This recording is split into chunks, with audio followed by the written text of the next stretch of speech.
Good evening, ladies and gentlemen. I'm delaying the start of this meeting in order for us to conduct a short prayer, which I shall ask my chaplain to lead. If anybody would prefer not to observe a prayer, please take the time for a moment of personal reflection, or you may withdraw from the chamber if you wish. The meeting will start immediately afterwards. Reverend Powell. Thank you. Good evening. Let us pray.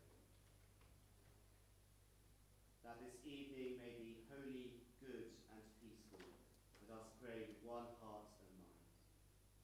We pray for this country, for Her Majesty the Queen, for members of Parliament, and for all in local council. We pray for all world leaders.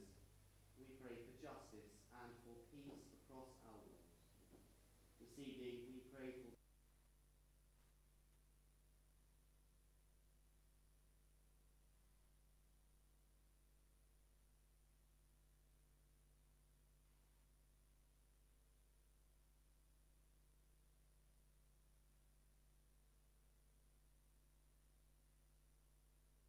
Thank you.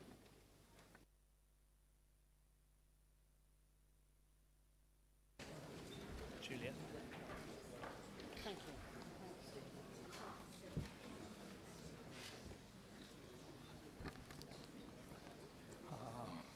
Officers, will you please ask anyone who may have left to return?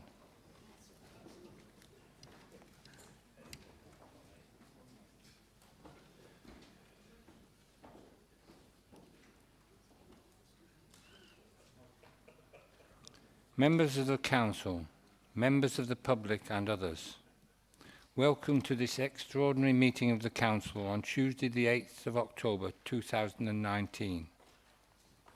As we have a number of members of the public here, please give your full attention to the following notices. Chief Executive. Thank you, Mr. Mayor. In the event of the fire alarm ringing continuously, we must immediately evacuate the building. Please follow the officer's instructions, do not run and do not use the lift. We will make our way to the fire assembly point by the entrance to the Town Hall Yard car park on Monson Way, and no one is to enter the building again until advised it's safe to do so. This meeting is being recorded and audio streamed live over the internet. The recordings will also be available for playback on the Council's website after the meeting. So could I please therefore remind all members and speakers to use the microphone when speaking. And just to add, if the red light is on, they're working. If it's green or the light isn't on, they're not picking you up. Because of that, if anyone is using a mobile device, such as a tablet or a laptop, please deactivate the Wi-Fi for the duration of the meeting, because the Wi-Fi uses the same channel as the speaker system. Mobile phones should also be switched off to reduce the risk of interference with the microphones. Of particular importance to any members of the public in the gallery, for your own safety and the safety of those below the gallery, please do not stand up or lean over the balcony. Thank you, Mr. Mayor. I understand that there are strong feelings about the matter under discussion tonight, but the behaviour of a small number of people at previous meetings has been disruptive and disrespectful. A formal council meeting is a forum for respectful debate, and I expect everyone to conduct themselves in a courteous and polite manner. Any disruptions to the proceedings will not be tolerated. Members of the public should also not speak to or pass messages to the councillors during the meeting. Agenda item 1, apologies for absence. Chief Executive. Thank you, Mr. Mayor. We have received apologies from Councillors Hallwood, Riley and Thompson. Agenda item 2, declarations of interest. Item 2 is to receive any declarations of interest in accordance with the Members' Code of Conduct. Has any member any declaration of interest to make in respect of any item on the agenda today? Councillor Pope. Thank you, Mayor. I will be withdrawing from this meeting for agenda items 4, 5, 6 and 7 that relate to Calverley Square. I have a pecuniary interest. My wife owns a flat in Grove Hill House, a building adjacent to the proposed Calverley Square scheme and affected by the CPO. Councillor Palmer. Yes, I have to declare an interest, a non-pecuniary interest, as I'm a Director of Property Holdings. Councillor Bland. Mike. I too have to declare a non-pecuniary interest as the Director of Property Holdings.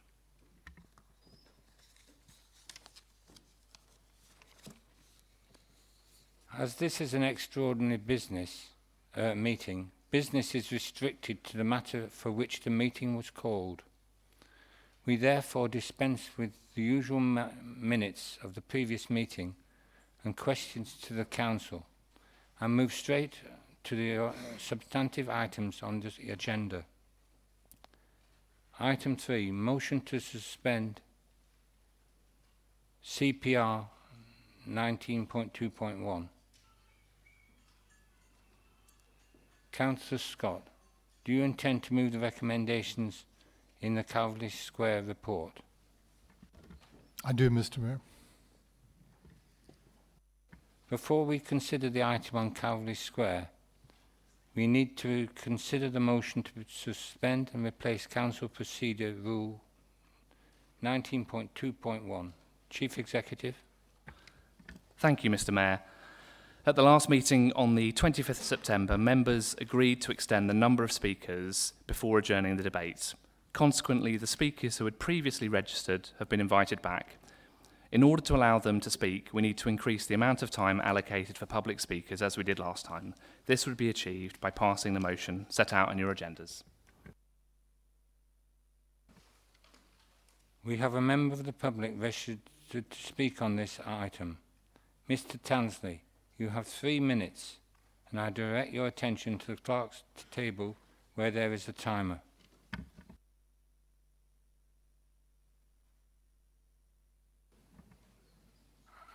As Mr. Tansley is not here, we will move on.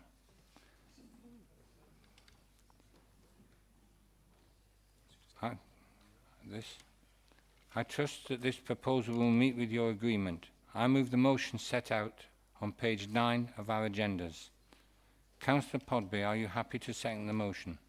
Yes, Mr. Mayor. Thank you. Are we agreed?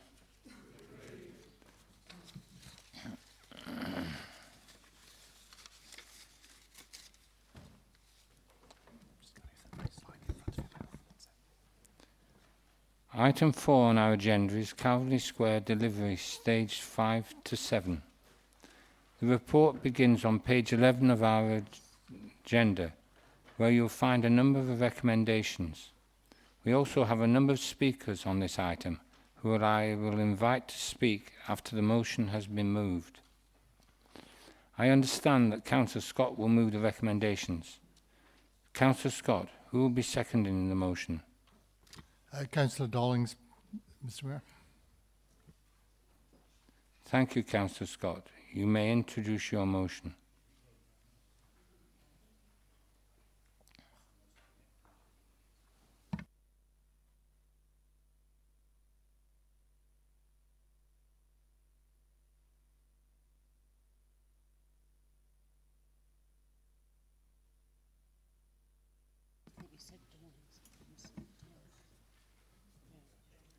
I'm afraid that my colleague got it wrong. I am seconding the motion, not Councillor Dawlins.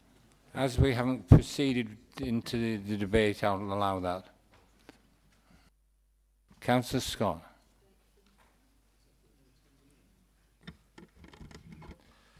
Mr. Mayor, I propose the recommendations as provided in the papers on this section.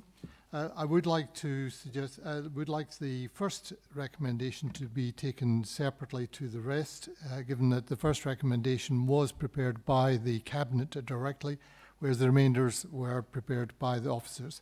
I feel that is an appropriate business to actually take that item first. The Calvary Square development is one of the best things that could possibly happen to this town. We see it as a major development for the town, producing upwards of £34 million worth of business in the town every year, which over the life of that 50 years is 1.7 billion additional income, assuming no further growth, which there will be. It is incredibly important for the culture, economy, and our children in this community. It is about our growth. It is fully budgeted at 2.3 million per annum. It is important to understand that this project, it is not an either or. It is not an either or nothing. It is definitely this or somewhere else. And the only other place we have identified as possibly is actually using the existing assembly hall, either rebuilding it or reconfiguring it. Rebuilding the assembly hall would require a huge amount of additional costs. The total height of the buildings would be a further 9 meters to actually accommodate the additional fly towers. The width of the building would have to be extended. Many other aspects, including the back parts, the delivery areas. It's often compared to the Hull buildings.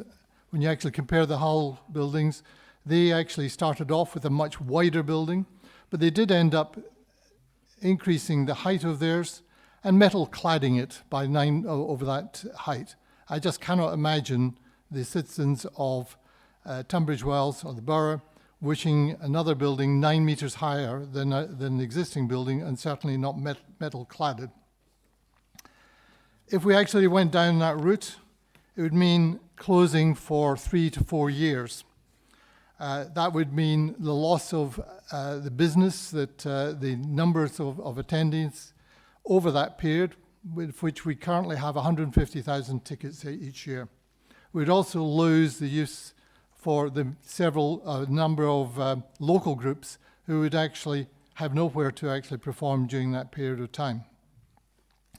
We could turn it into something that is just purely a performance area, and that would end up being competing with our existing existing forum. And talking to the people there just would not work in economic terms, and would be direct competition with them, which would be jeopardizing private businesses.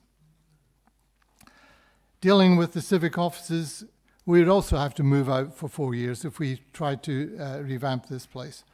Both of these things are high-risk, high-cost strategies, and that put against the Calvary Square, which is known cost, known time frame, and known benefits. It is evidence-based. We have gone through the last 6-7 years with a huge amount of evidence on every aspect of this.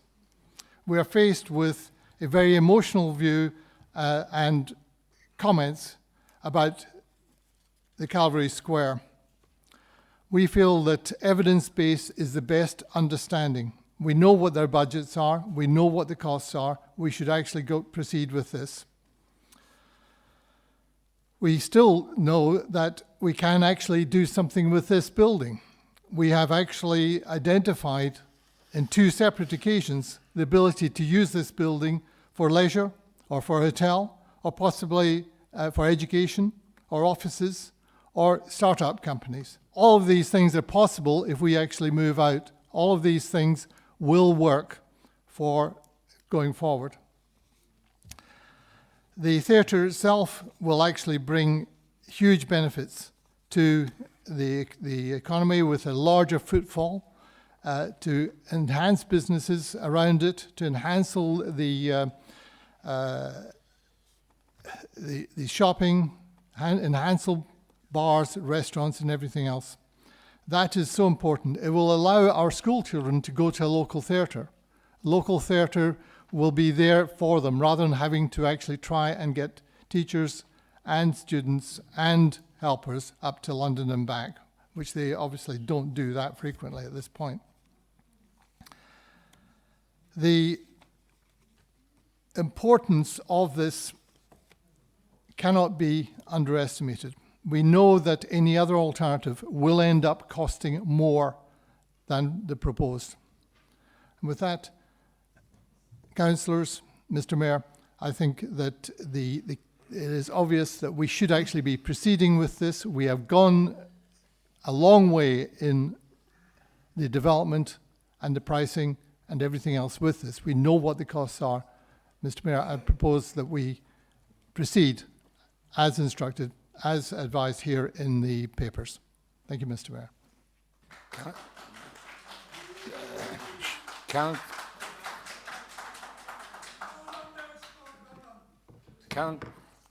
Councillor McDermott, do you wish to speak now or reserve your right? Thank you, Mr. Mayor. I reserve my right to speak later. Thank you.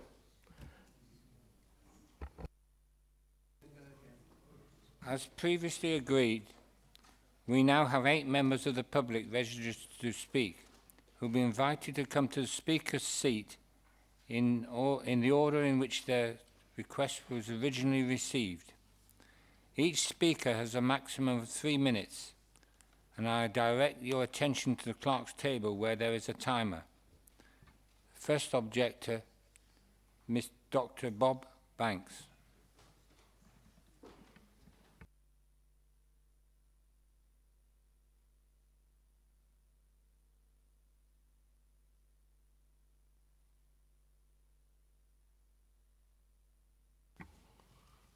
Mr. Mayor, councillors, I would respectfully request that councillors should carefully consider the following.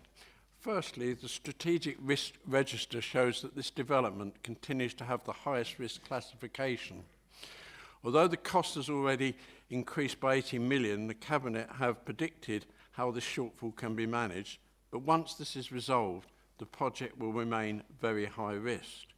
Second, despite the Finance and Governance Committee requesting further information, the following difficulties have not been addressed. By the time the PWLB loan has been granted, the interest rate may have increased, thereby negating the predicted £10 million saving.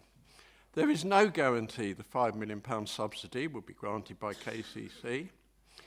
Will public funding raise £3 million as this project is demonstrably unpopular with the residents and will be in competition with the Amelia Scott, which requires a further 1.9 million? The prediction from the minimum weekly cost of delay will be 30,000 is speculative. The assumption that following a postponement the project will continue as currently planned is erroneous, as viable alternative proposals may be identified.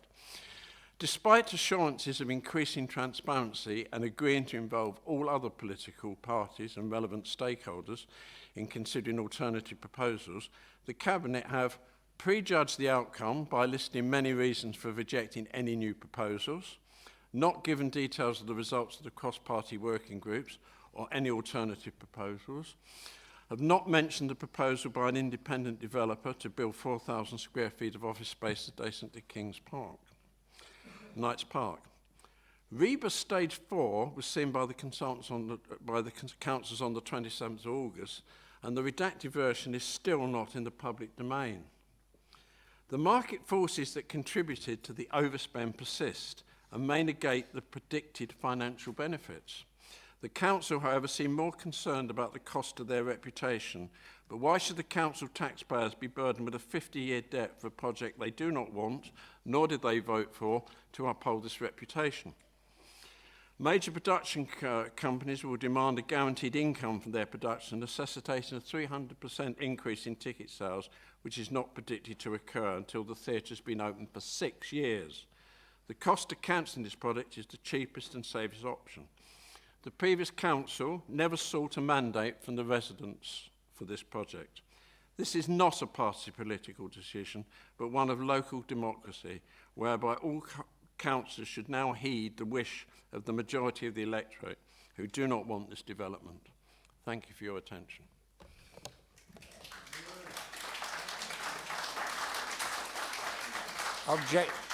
Objector number 2, Bob Atwood.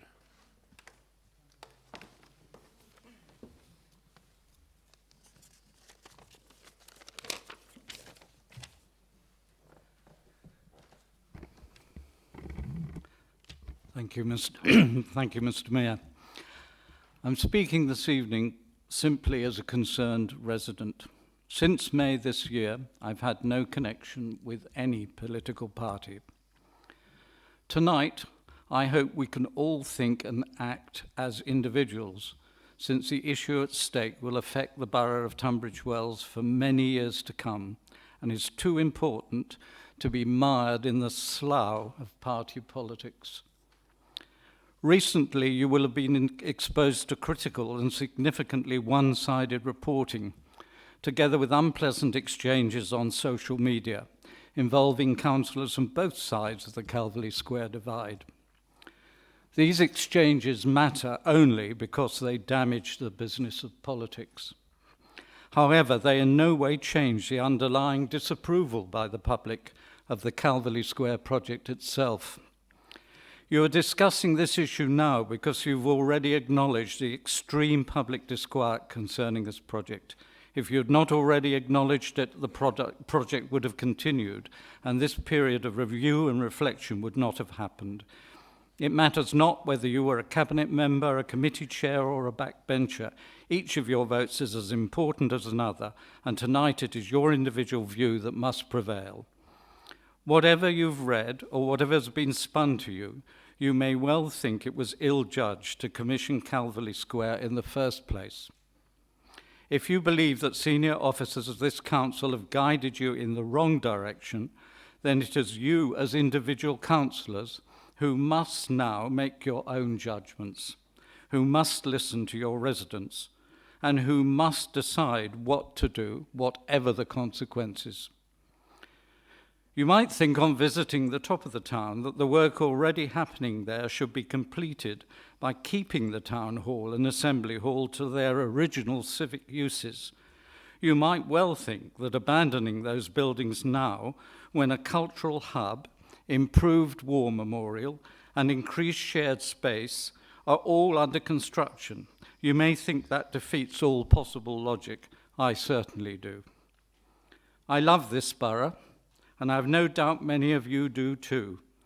There is undoubtedly a need to move ahead on many fronts, but the Calverley Square project is a flawed concept and was never going to be the answer. Oscar Wilde once described democracy as the bludgeoning of the people, for the people, by the people. I hope tonight that you will prove to me that on this matter the great man was wrong by doing on this occasion what you know to be right, putting an end to this project once and for all. Thank you.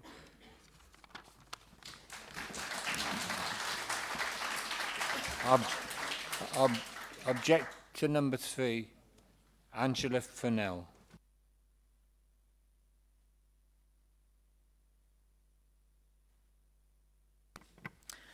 My name is Angela Funnell. I am the wife of a fellow councillor, author of a report for an alternative idea, and the founder of the Say No Anti-New Civic Centre and Theatre Group. I am also a mother and grandmother to children who live in the borough. And it is in that capacity as a parent and grandparent that I have been asked, on behalf of other parents and grandparents, to talk to you today. When this project was first announced, the cost was 72 million. Then it rose to 77 million, then 90 million, and finally it rose to 108 million. 108 million plus interest is 173 million in total. 108 million plus interest for a single project is an obscene amount of money. Tunbridge Wells Borough Council has always prided itself on being a prudent council. 108 million plus interest for one single project isn't a prudent decision. 108 million plus interest over 50 years is a massive debt. It's 173 million pounds worth of debt. A debt that will mortgage away the future of the generations of children of this borough, of which some children have not even been born yet. But before they are even born, their futures have already been mortgaged away. Our children and future generations of children are the future prosperity of this borough, yet you seek to cripple them and tie a ball and chain around their necks, and in doing so, endanger the future prosperity of this town and borough. I am therefore appealing to you on behalf of the parents and grandparents of these children. I ask you not to cripple them with this massive debt. I ask each one of you to carefully think about what you do today and to think of your own families and children and of their future too. I ask you to act like the prudent council you've always prided yourself to be and to vote against this project today. And if you cannot bring yourself to vote against this project, then I appeal to you to listen to the recommendation of the independent panel that you yourselves voted for, who has recommended on the basis of prudence that you vote to delay to enable the full extent of alternatives to be explored. That will be the actions of a prudent council. For if you do decide to push ahead with this project and the 108 million debt plus interest totalling £173 million, thereby crippling our town and borough, mortgaging our children's futures away, then the residents of today and the future generations of tomorrow will never forgive you. Thank you.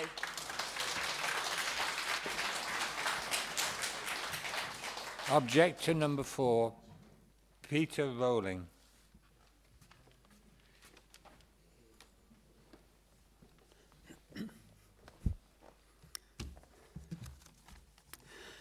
I'm Peter Rolling. My wife and I moved here 50 years ago and have lived and worked in or around the town centre since then. Tunbridge Wells has been a good place to live and raise our family, and I care about its future.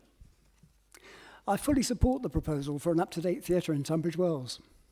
It will revitalise the town and bring cultural and economic benefits. This new opportunity must succeed. We have only one chance to get it right. Calverley Grounds is not the right location. It is at the wealthy High Street and Pantiles end of town, with fully occupied shops and healthy trading. It's the top of the town with its many empty shops and few other attractions that needs a boost from increased visitor footfall. The potential for this part of town is huge. The Five Ways pedestrianisation, the forthcoming Amelia Scott Centre, the Belvedere with its cinema, the improved RVP shopping centre, and a modern state-of-the-art theatre will make this town a very attractive place to visit, shop, and enjoy the best touring theatre productions. The second reason why Calverley Grounds is the wrong location is very well known. Residents firmly reject the building of 2 large modern blocks in this beautiful and much-loved park. They will be dominant and visible throughout the park, even when the newly planted trees have reached maturity in 40 years' time. Various petitions, surveys, and social media confirm that residents support a new theatre, but not in Calverley Grounds, and our councillors should acknowledge and respect that. The new theatre needs to be at the top of the town. The cross-party debate on alternative locations and the town forum found that the only suitable town centre site is the existing town hall and assembly hall theatre. They propose a working party to develop a viable plan within 3 to 6 months. The sooner the better. The council's own estimate for refurbishment of these buildings was £41 million on the 5th of September this year. On the 13th of September, it was revised to 65 million, and 10 days later, it was bumped up to an astonishing 95 million. Looks like someone in the council is trying to torpedo this alternative possibility. Let's call it 75 million for the rebuild to ensure the theatre is state-of-the-art, and we have the added bonus that this far better result could be achieved for 2/3 of the cost of Calverley Square. Such a major rebuild won't be easy, but the difficulties can be resolved and will give us the fantastic theatre we want in the right place at a lower final cost. Let's get on with it. There's a lot more I'd like to talk about, but I see time is nearly up.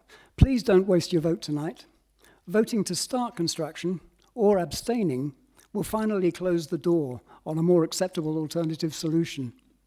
But a vote to postpone this project will allow the working party to complete their essential work. Thank you for listening. Thank you, Mr. Mayor.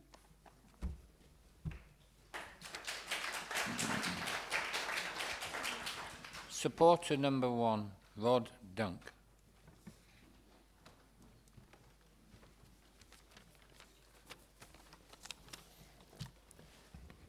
Good evening, Mr. Mayor. Good evening, councillors. I am the music director and principal conductor of the Royal Tunbridge Wells Symphony Orchestra. Very briefly, for those who aren't aware, the orchestra is fast approaching its 100th anniversary season in 2022. It is a pro-am orchestra made up from 50% professional players and 50% gifted local players who are amateur, but only in the sense that they don't make their living from playing in orchestras. The Royal Tunbridge Wells Symphony Orchestra has had a relationship with the Assembly Hall Theatre since its doors opened 80 years ago. In fact, the orchestra performed at the opening ceremony. As some of you will know, our concerts are of a very high standard, often featuring internationally acclaimed soloists, and for a very long time we have been the only large-scale orchestral provision for the audiences of Tunbridge Wells. At least half of our tickets are sold in advance on an annual subscription, and for those not familiar with the huge costs of presenting quality orchestral concerts, our 6 concert seasons currently cost somewhere in the region of £130,000 to £140,000 a year to put on for 6 concerts. That's 1.4 million or thereabouts of classical music provision every decade, all funded by our volunteers and support from our Charitable Friends organisation. We are most definitely stakeholders here. Whilst a new state-of-the-art theatre with an increased capacity and modern facilities, and especially with a versatile acoustic design, would be a great asset to the orchestra, we feel that the opposite would be the case with the shutdown of the Assembly Hall for 3 or 4 years to make what could only ever be a limited refurbishment, which would surely struggle to make the sort of improvements to the capacity of the auditorium, as well as the stage and backstage areas, sufficient enough to result in real commercial advantage or to significantly enhance the appeal to touring productions going forward. From our point of view, audiences are habitual. Subscribers like routine. Artists commit to certainty, and artistic excellence grows from continuity, and so standards can continue to rise. A long shutdown of several years with no viable alternative home would, in our opinion, kill off the orchestra, close down 100 years of great orchestral tradition, and significantly damage the cultural heritage of this great town. Thank you.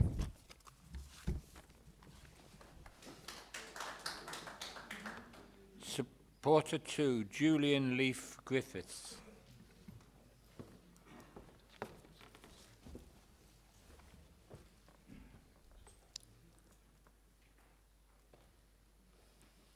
Good evening, Mayor and Council. My name is Julian Leaf Griffiths. I own and operate the Tunbridge Wells Hotel in the Pantiles, and along with that I organise all the jazz events and festivals that happen down on the Pantiles. I would like to give the view of a business person working in Tunbridge Wells. I don't claim to represent all businesses, but maybe I do represent a significant proportion of businesses that wish to see our town evolve, change and prosper. Firstly, I would like to say I totally respect the views of the opposing previous speakers, and in some cases they're well-reasoned arguments. Some of their opposition may have been a little bit robust, but you cannot say that the town is without passion or commitment to the future of the town. It is great to see so many people who really do care about what happens, about the changes in our towns and community.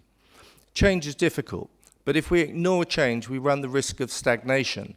If others move forward around us and we procrastinate, we definitely relatively move backwards. Doing nothing means putting our town and community in reverse.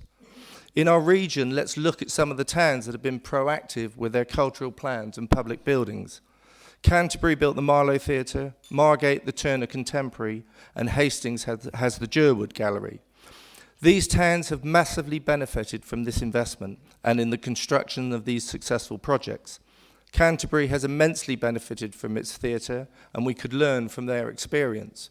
Canterbury's net benefit from its theatre is thought to be in the region of £35 million a year, and that money goes directly to the town's people and businesses. In the past, business has meant manufacturing and retail, but we know that these types of commerce are now horribly challenged. Culture and art is now business. Theatres, arts and events are the growth industries. The biggest tourist attraction in London is the Tate Modern, with the South Bank Theatre not far behind. Culture and creativity is big business. The business plan provided by the council shows shows the benefit to our community, but can we afford it? 2.3 million a year seems an affordable option out of an overall council budget of 65 million, and these costs are funded out of future council savings and funding. But everyone has an opinion, and opinions are not actions. They don't get things done, they don't employ people, build businesses, and create communities. They also do not improve the town that we live in. We need a major attraction to put Tunbridge Wells right at the centre of our ever-changing world. Tunbridge Wells is ideally placed and the demographic is perfect for a major theatre with a possible catchment area of 4.5 million people available to attend this theatre. We have a great opportunity to safeguard the Tunbridge Wells future and for it to be a great place to live, work and prosper. Lastly, I would like to add this should not be party political squabble, pitting faction against factions. It should not be about re-election, but a considered vote, putting the town's needs and the future at our heart of your decision. Thank you, councillors and mayor, for listening. I commend the approval of this project to the committee.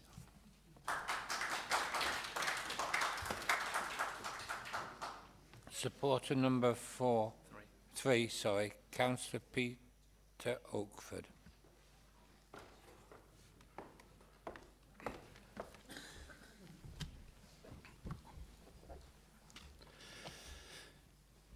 Thank you, Mr. Chairman. And can I confirm I'm here this evening in my role as Deputy Leader of Kent County Council and speaking on behalf of Kent County Council. Kent County Council fully supports the Calvary Square development, and we appreciate the significant role that this project will play in making a real step change in improving the cultural provision in Tunbridge Wells and the surrounding area. Furthermore, it would help fulfil the objectives of both the Kent and Medway Cultural Strategy and our economic development objectives as set out in the Kent and Medway Growth and Infrastructure Framework. Culture plays a major role in improving people's lives, but also in promoting economic growth, in particular in our vibrant and growing knowledge economy. We believe that the Calvary Square project, coupled with our joint project to deliver a cultural and learning hub, the Amelia at the Amelia Scott, will bring culture, economic and social benefits to rural Tunbridge Wells and the wider county. Whilst we are aware that the request for support has arisen from increased cost forecasts due to inflationary pressures within the construction sector, we are including a bid for £5 million worth of financial support to be submitted for inclusion in the Kent County Council's capital programme for 2023, and the financial implications of this to be included in our revenue budget. This process will not be completed until January and will be presented to the full council for approval in February at the council's budget meeting. The final decision will be reported back to Tunbridge Wells Borough Council at this time. However, as I said at the start, Kent County Council fully supports this project, and we believe that should it not proceed, Tunbridge Wells will be negatively impacted for many, many years to come.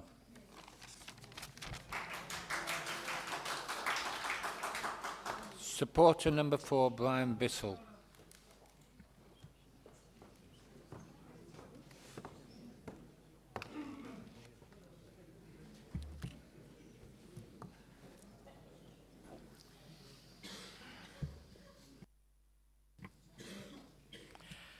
Thank you, Mr. Mayor, and good evening, members of Tunbridge Wells Borough Council.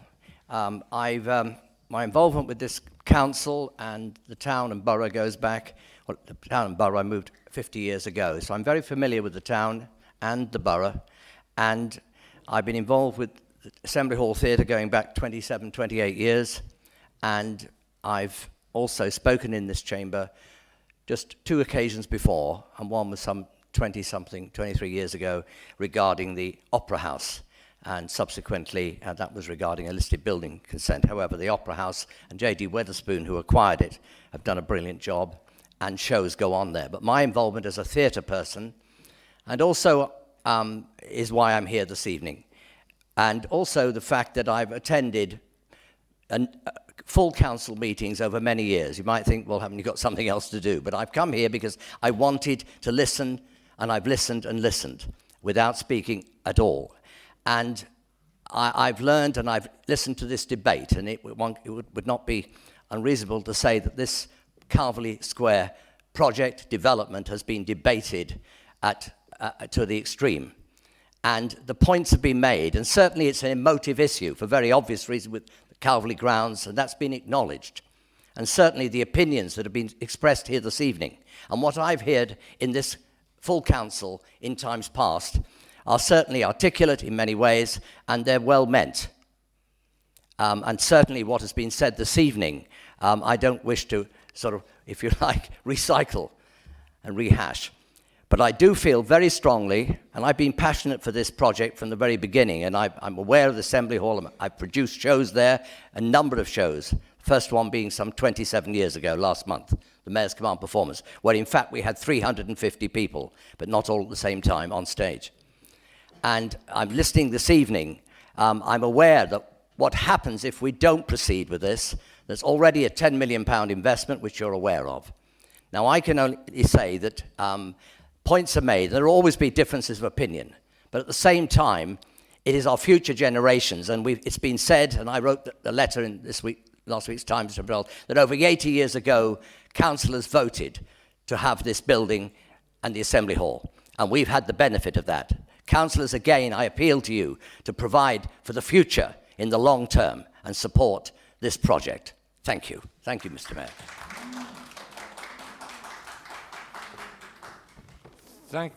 Thank you, speakers.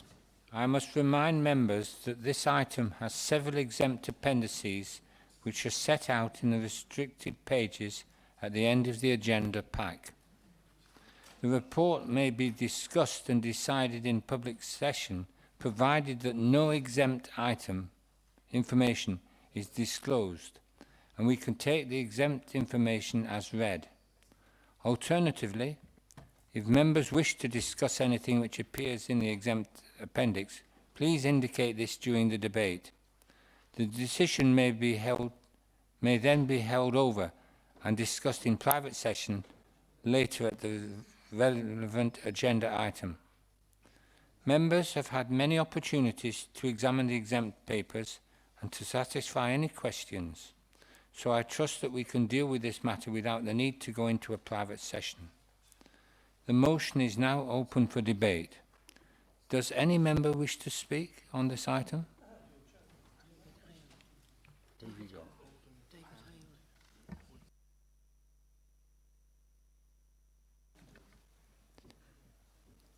Councillor Holden.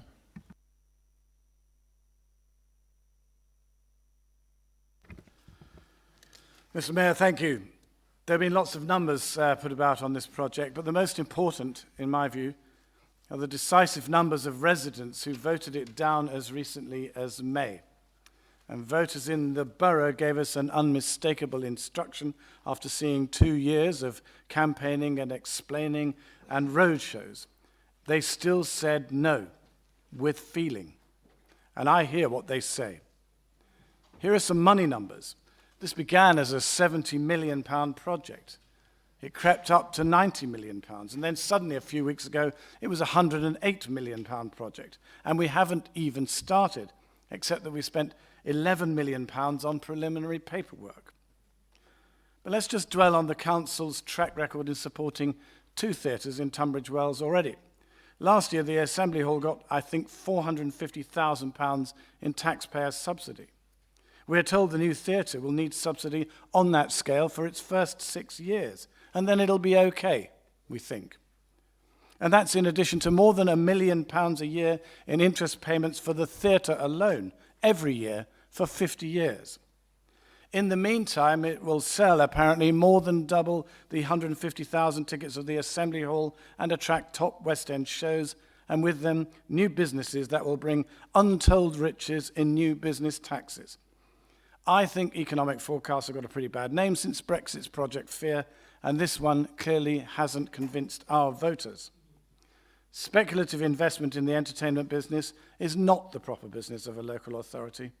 If we can find £1 million a year and we decide to use it to finance a loss-making theatre project, which will suck up £350,000 in annual subsidy for at least 6 years, we've got our priorities wrong. We're here to provide public services. A theatre is not a public service. Building a town hall in the borough's most expensive piece of land in a traffic-clogged town doesn't serve the public well. I was astonished to see how a 20% increase in costs has been shrugged off. And what irks people I represent in Cranbrook is that another £18 million can be found immediately, but in 10 years, the council has not found, for instance, a fraction of that, £4 million for a new community centre in Cranbrook. It's actually been argued that this will mean local people will get cheaper theatre tickets for West End shows. Well, I love theatre, but I'm sorry I didn't come into politics to solve the ticket-buying problems of theatre-goers in Tunbridge Wells. This is a misconceived project, a commercial speculation which is not the business of a council, and I believe it will be a vampire or an albatross, you can choose your metaphor, on the neck of the council for decades. Thank you, Mr. Mayor.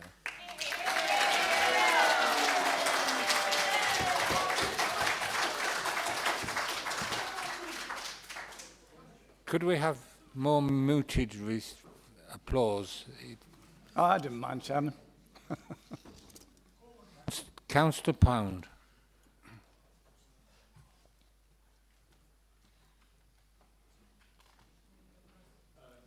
Sean, I think.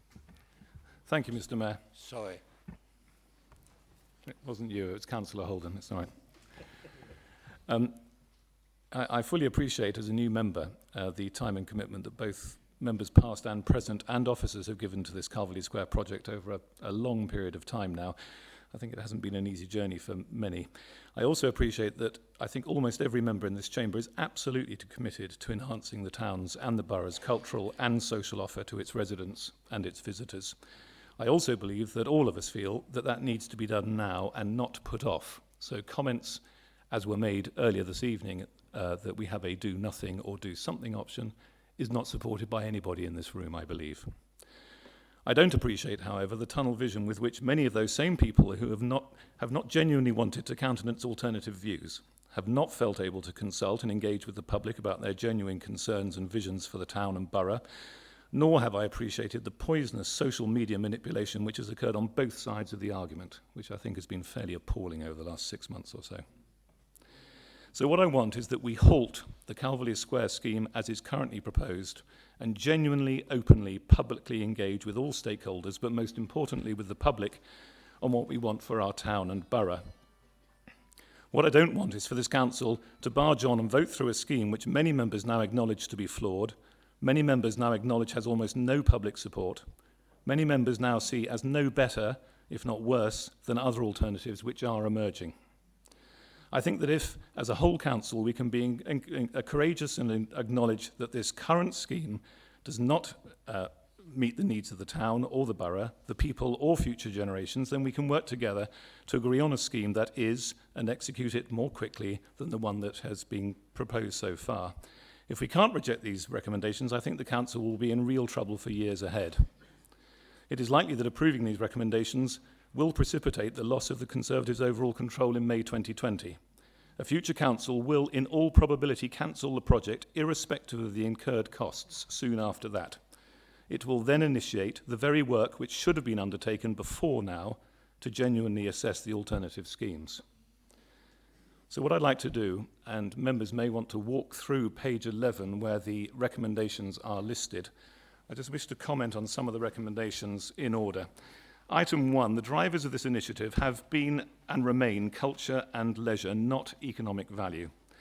Economic value has taken over the Cabinet's thinking, and we should be constantly asking ourselves, in terms of the cultural experience, use of leisure time, engagement with the community, does this project best meet the most needs of most of our borough's residents? That is the first question, not how much can we make from it.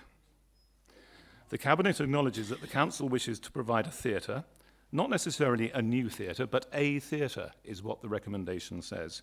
We have a theatre, in fact we have two, and we have proof that redeveloping the existing one is possible. Item 2, this recommendation basically says let's barge on with this vision when we know that there are other options out there, but we feel that we're too far down the road, irrespective of the cost, to test them properly. Item 3, an extra £18 million for the delivery of Calverley Square is requested, with the Section 151 officer to determine the sources of funding to deliver the scheme. Within the listed sources of funding are £9 million from the disposal of the existing Town Hall and Assembly Hall Theatre, £5 million from Kent County Council and £3 million from other fundraising activities through Counterculture. Councillor Oakford this evening has said that there is seemingly some form of promissory note from Kent County Council for £5 million, but it does have to go through their process and is not guaranteed income currently and should not be in the budget. None of these sources of funding are guaranteed. This uncertain funding is compounded by the independent panel's plea that the civic complex be retained by the council for the benefit of the community. So, will we get £9 million for the civic complex? Because that is what is presented in our papers tonight. And will we get £5 million from KCC? And will we get £3 million from Counterculture? At 10.5 in your papers, it says that we are advised, should the level of fundraising not meet the £8 million expected, it will be necessary to borrow the balance. So the sums that have now been proposed, which is that we borrow 95 million, may not actually be right. If we are unable to raise those funds, we could be back to borrowing £8 million more than that, 103 million. And that assumes that we sell the civic complex at 9 million as well. Item 5. The recommendation is essentially to sell off the civic complex with the police station and 10 Calverley Crescent bundled into it if possible. So it is not just surplus to requirements, as has been advised to me before, it is to be sold. Otherwise, how do they explain the 9 million that sits within the anticipated receipts? 6, so let's go ahead, it says, and buy the rights of access and the land acquired through the CPO, even though we know that there are alternatives that we have not yet adequately explored. You cannot go ahead and buy and access to rights and properties when this council is still debating what else might be an alternative. Then we come to engagement.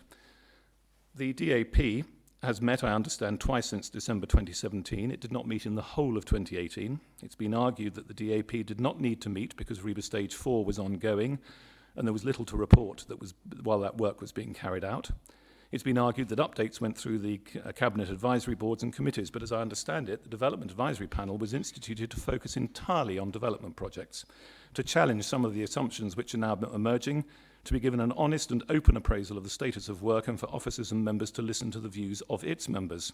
That has clearly not happened. As we now know, the project is already in trouble and was in trouble, as reported by the consultants in February and March 2019, when some of the initial tender bundles came in for scrutiny. How the council can be trusted to engage in the ways expressed here when they have been so pitifully lacking in any understanding of consultation and engagement throughout this whole process so far is utterly beyond me. And on the point of engagement and consultation, if you look at page 52, 12.1 of your papers from last week, under Can you next just steps, give them a second to get to that page? if they wish to. I can read it out. Next steps, communication and implementation.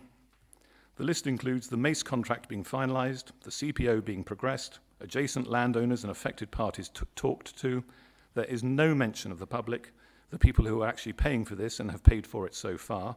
It confirms that the public has been disregarded, disrespected, and not included in the discussions.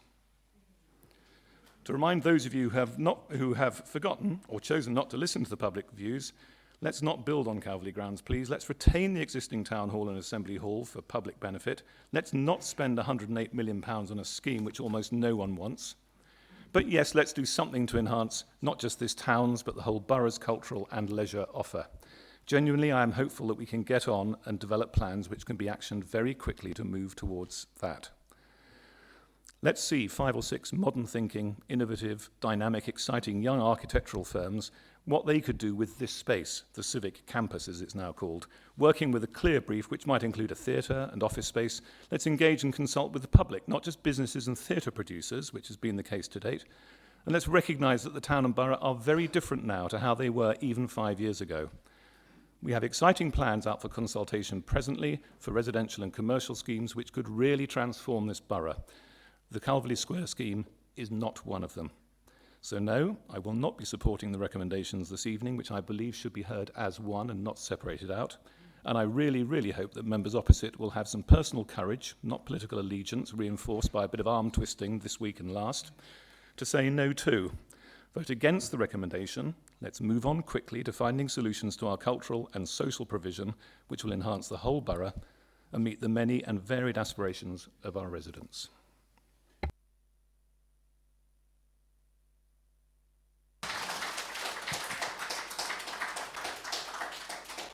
Councillor Woodward. Thank you, Mr. Mayor. I'm obviously of the opposite of view to Councillor Pound. This strategic project is intended to contribute to the borough's aspirations for an economic welfare of the town and borough. The new structures are sited on land assets already owned by the borough, so removing the need for more costly investment should the acquisition of other land assets have been necessary. Developing on these sites allows for continuity of current theatre-related services, as well as an easier transition of Tunbridge Wells Borough staff and their operations once development is finished. The positioning of the new developments, while only marginally affecting the footprint of Calverley Park, delivers compensating public realm elements by way of accessible roof space above the main floor of the Civic Centre and the new Calverley Square itself. The town centre positioning of the new Civic Centre and Theatre close to car parking facilities and the main railway station in the town makes them much more accessible than might otherwise be the case. The development impacts on the amenity of the Calverley Park only temporarily during the construction process, including the temporary loss of trees, but the result will deliver new trees and much improved openness of the west. I'll read that again. But the result will deliver new trees and much improved openness of the northwest sector of the park. The new theatre provides opportunities to host theatre productions previously not possible in the existing Assembly Hall. By providing such an asset in the borough, many of our residents, as well as others, will have easier access to productions that would only be accessible for those prepared to travel longer distances. For an ageing population, this is particularly important. Theatre outings will, on average, be less costly for residents compared to going to London. It would allow many more of our residents, particularly those on lower incomes, to access the improved offerings. The theatre will be co-located with a wealth of complementary offerings, such as restaurants, green spaces, etc. The new Civic Centre delivers commercially attractive space. It will provide a good income stream for the borough, as well as more cost-effective office space and amenities for its own use. The project has its complexities, and there have been many factors to consider. The process over the 3 years or so it has taken to get to where we are now has engaged many, particularly the borough's elected councillors, its officers and staff, consultants of various types, as well as audit, review and inspection agencies, and other outside bodies such as English Heritage. The decisions have not been taken lightly and are soundly based. I would be very concerned after all this that the money we have spent, which we can ill afford to waste, to see us turn away from a significantly delay the project. Besides increasing the asset base of the borough, it will prove less costly in the longer run than trying to improve and maintain existing structures. The only other option deemed appropriate by the cross-party panel. Furthermore, the investment will act as a catalyst for economic growth, including encouraging other enterprises to invest in our borough.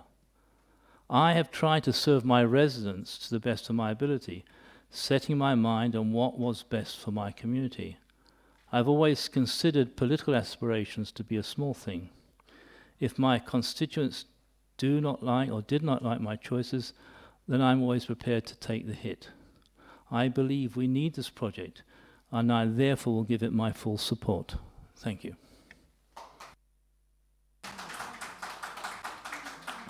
Councillor Hayward.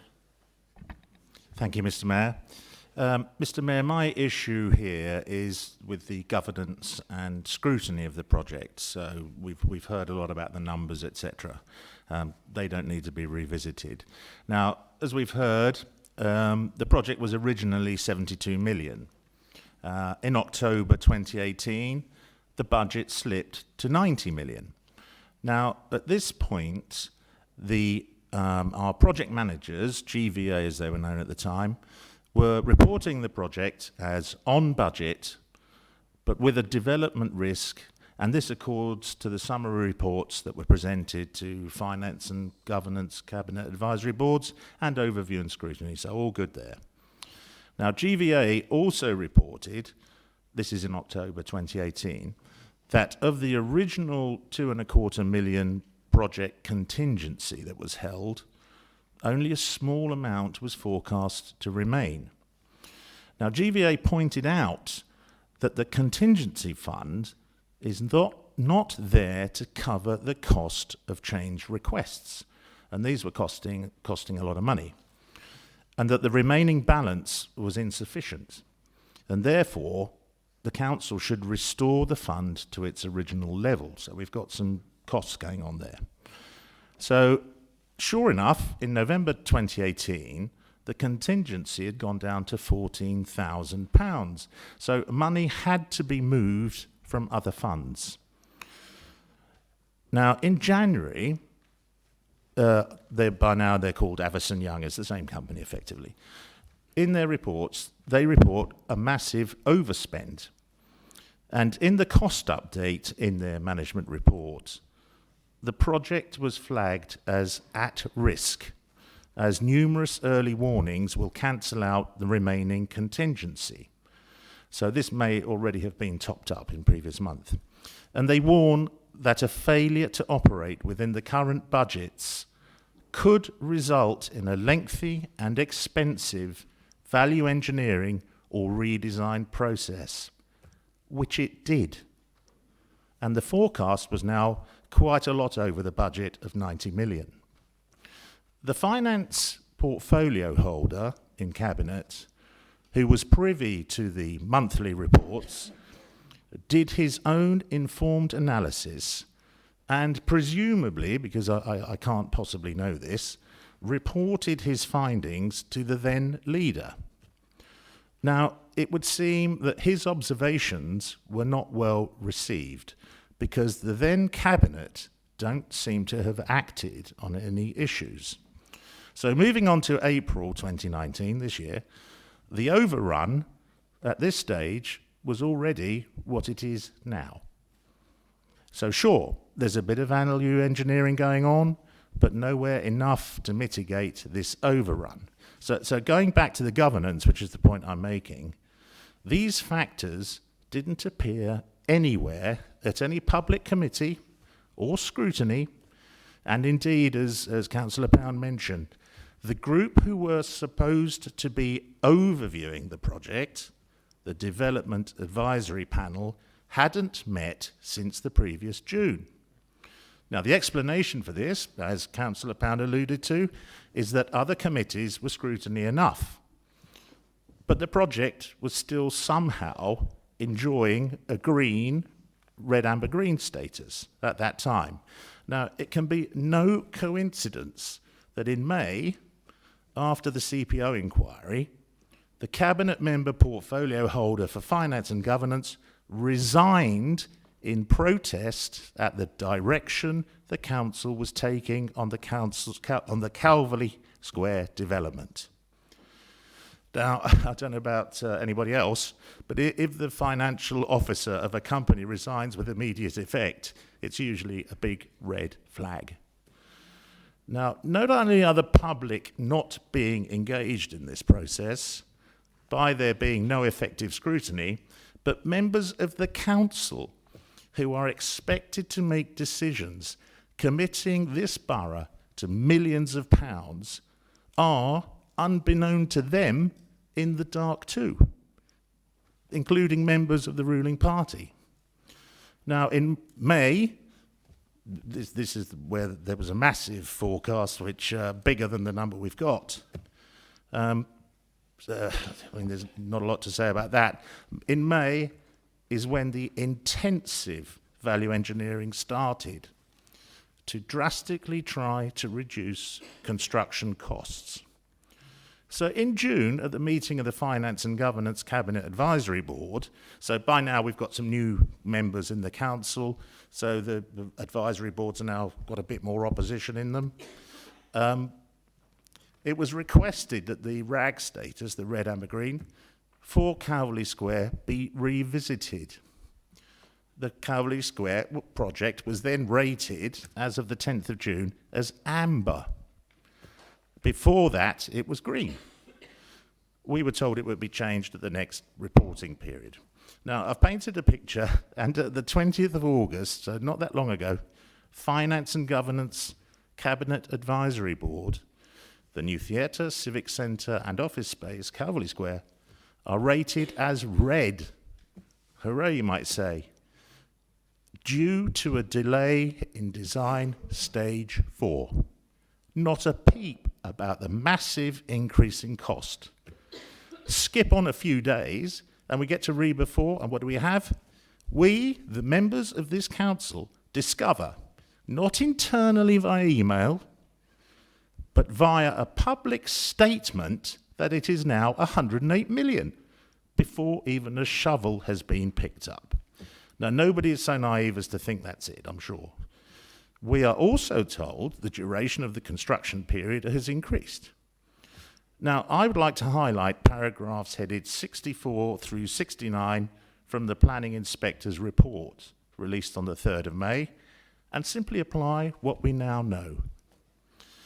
So to finish, how can the ratepayers of this borough have any trust in the governance of any project when even councillors who are expected to vote on massive commitments are not being given the facts, they're disenfranchised, and they're not even respected enough to be told first? I ask that you set aside your partisan politics, put the people you represent before your party, and vote against the project.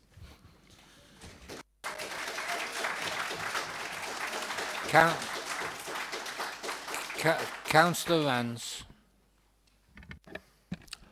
Thank you, Mr. Mayor. I'm afraid I have a fair few points, but most of them are only a couple of sentences, so you will get rid of me soon enough.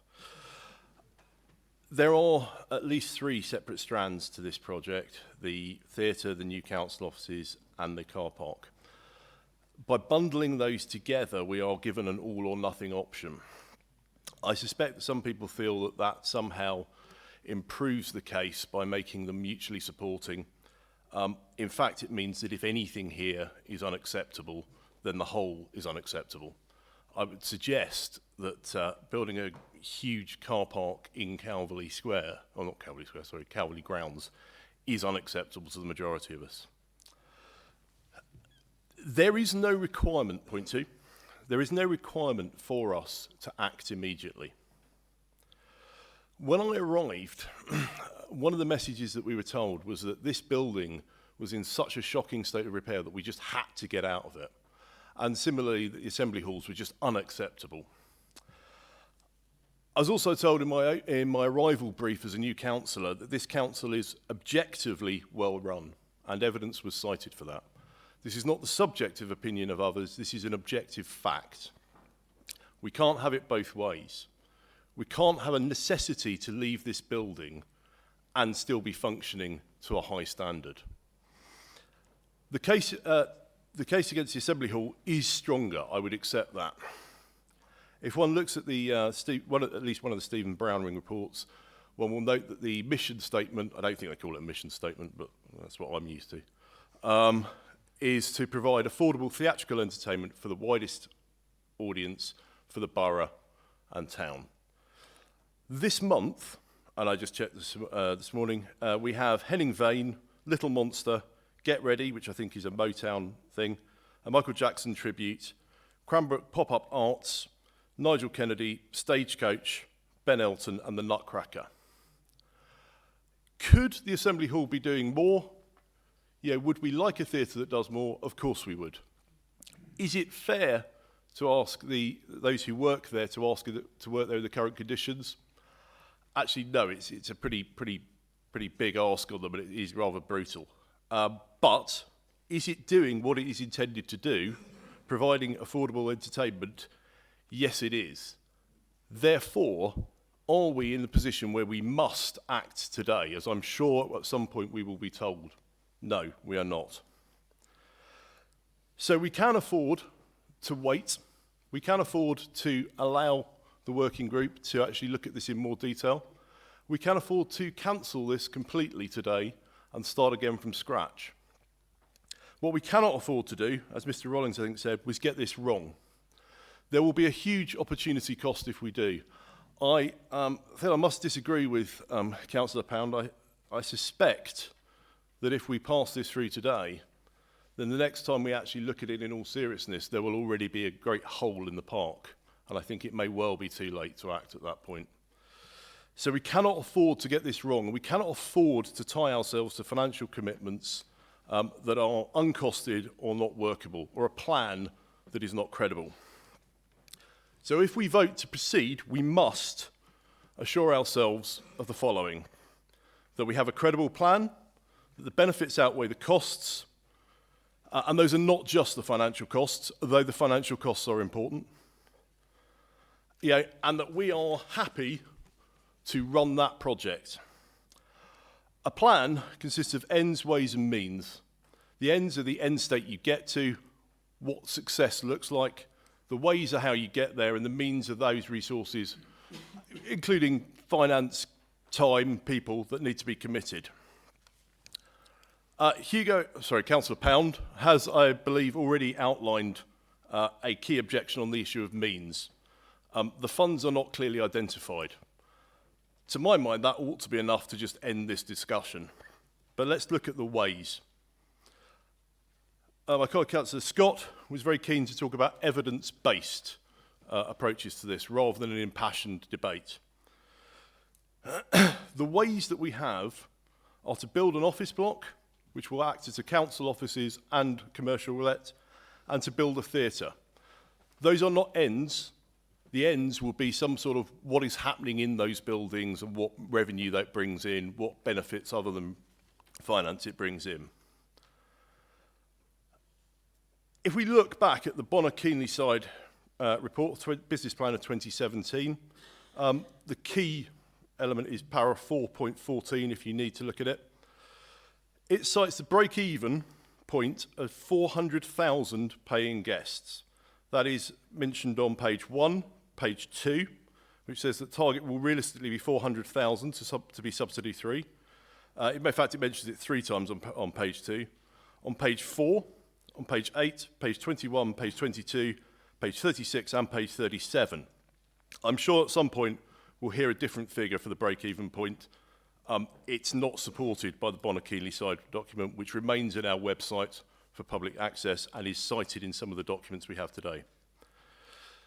That report says that we will get to that figure of 400,000 paying visitors. It makes no mention of those who are free or subsidised, with 400 performances a year. I believe that's at para 8.1, page 37. It also says that the attendance will be 73%, I believe in the same paragraph. I'm not a mathematician, but 400,000 divided by 1,000 is 400. 1,200, 73% of 1,200 is not 1,000, it's just under 900. So immediately we're looking at a business case where the basic numbers don't add up. I'm not qualified to dig into the financials, but the basic maths is not here. Now we can do a deeper dive. The document says that there'll be 40 to 45% musical theatre, and that will have an average attendance of 900. 15% drama, 700 to 800, 15% pantomime, no figures.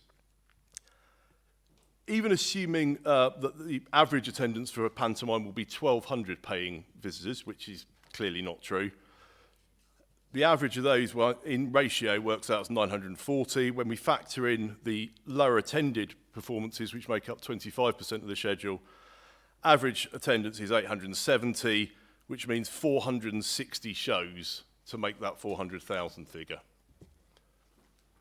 This is not high finance, this is not deeply complex, this is the basic maths. And I just don't believe that we can proceed in good conscience when basic elements of this plan are simply not up to basic levels of scrutiny. So, I believe that in good conscience we must choose to delay this in readdress or scrap the idea today. I do not believe we can progress. I will go further and say that I do not believe that this plan can survive, certainly not the theatre element of it. Because I don't think that anyone actually knows what the end is supposed to be. I think that we are told that this will be a replacement for the Assembly Hall. But as stated, the Assembly Hall's mission is to provide affordable entertainment to the widest possible audience from the borough. But what we're planning to do is produce some sort of mini West End theatre with touring productions, which costs significantly more. The theatre is to be configured for amplified music for these musical productions. That isn't the same thing. And the more varied explanations I hear, the less confidence I have that anyone really knows why we're doing this. Two more points, I will shut up in a second. When we look at the value, when we look at the benefits of this, it is hard to judge the cultural benefits. We know that when the South East Local Enterprise Partnership looked at this, they struggled to find the economic case. The £34 million figure that my colleague Councillor Scott mentioned is, I believe, based on the Shellard formula assessment, which has come in for some criticism. We know was criticised at the CPO inquiry. But that calculation is based on 400,000 paying visitors. I'm afraid the economic case is not there. It's not that I can tell you with certainty that this is a bad idea, that it won't benefit the town. It's just that there's no evidence to say it will. And finally, I sat in a meeting last week where we were told the cost of the Amelia Scott had risen by 44% in 12 months. Now, I don't know what the problem is. Am I about to be told to shut up? You're beginning. You've had 10 minutes. If you'd Okay. like to just finish with one sentence. Okay. I'm not sure that we are in the best position to take on a major project.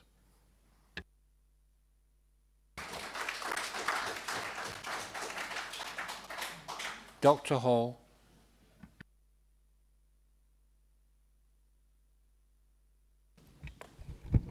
Right, thank you, Mr. Mayor. Thank you. I'd like to point out to the new members who came in May that this whole project began as a small office block, costing only about 9 million it began, and then it increased to 17 million. And then gradually it went up to 35 million when suddenly the theatre appeared, a new theatre appeared alongside it. And then that grew from 35 million right up, as we know today, to 90 million and then to 108. That's just to make sure that everybody knows where the starting blocks were. And they were very low. And even someone like me, as a fiscal conservative, could have backed a small office block. But that's beside the point. That's just an extra to what I wanted to say. The main point I want to make is that since the last days of August, as all councillors sitting around this table know, we have been in receipt of a veritable tsunami of emails from the council taxpayers of this borough, mainly from Tunbridge Wells Town, urging us, of course, to reject the Calverley Square project. The first day this deluge began, I decided to count just how many had appeared in my inbox. I gave up the count at about 65, although there were many more, which led me to conclude that on the first day, we had received about 100, with not one in favour, because I read them all. I'm that sort of a nerd, you see. After that, what looked like an identical deluge poured in every day, so that I calculate that since the last week in August, for a period of about 4 weeks, we have been inundated with several thousand, I would say 2,000 emails urging rejection. This sort of response, in my 17 years of experience on this council, is utterly unprecedented. If we ignore our residents' concerns, we will alienate our voters and suffer another wipeout next May, as we did this May.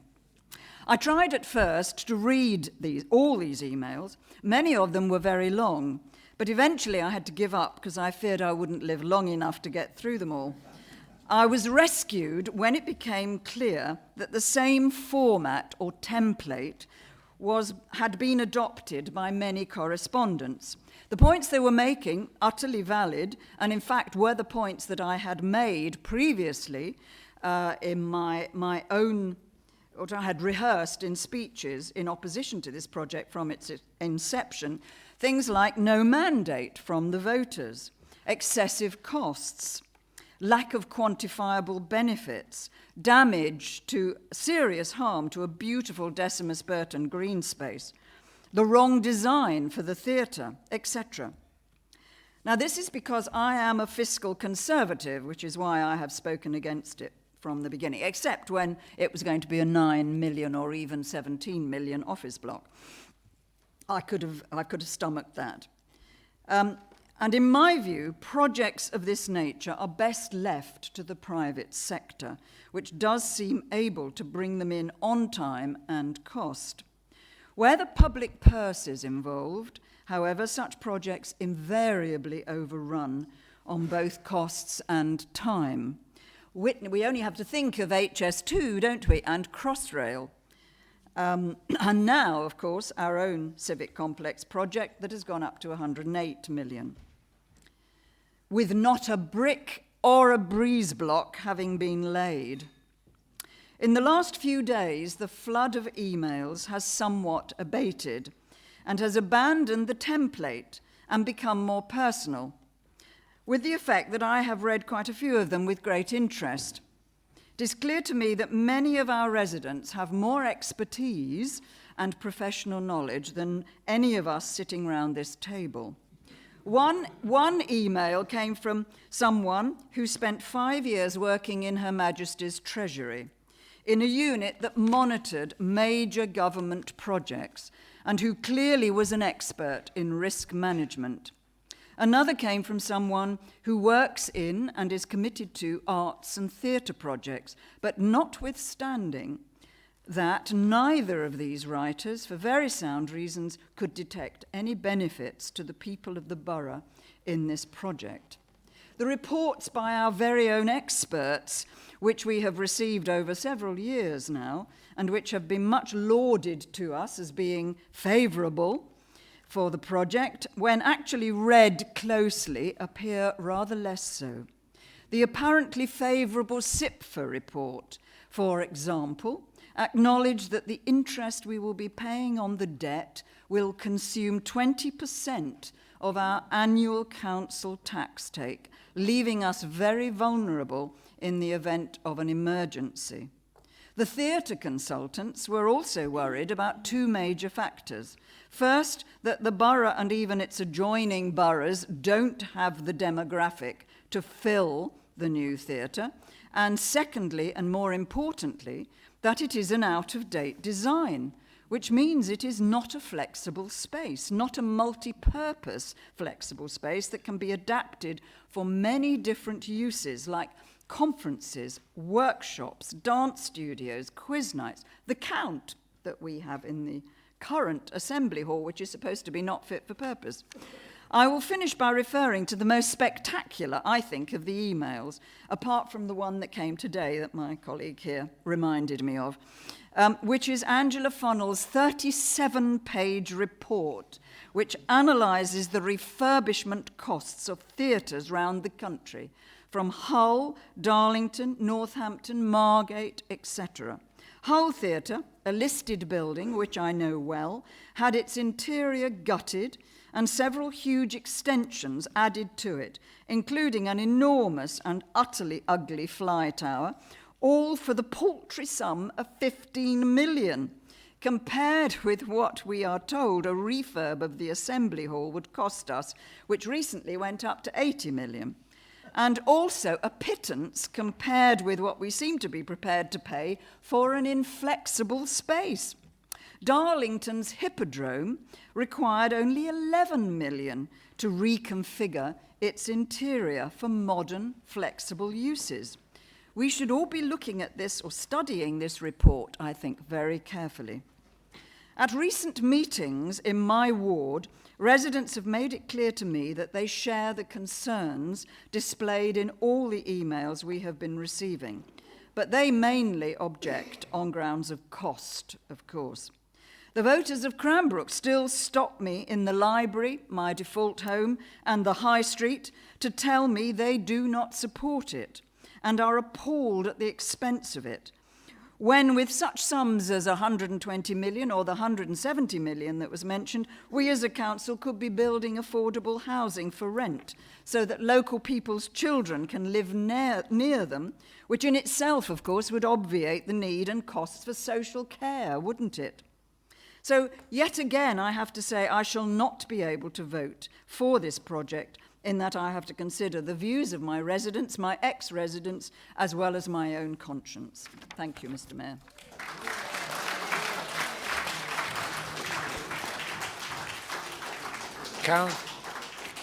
Councillor Backhouse. Thank you, Mr. Mayor. It was said by the eminent late historian Professor A.J.P. Taylor that the main thing that man learns from history is that he never learns from history. The late Mayor of Tunbridge Wells Borough Council and Southport Town Council, Mike Rusbridge, told us on a planning committee where the old town hall was situated, which is the old MPI building on the corner of Camden Road and Calverley Road. Please speak up. I've got a speaker on here.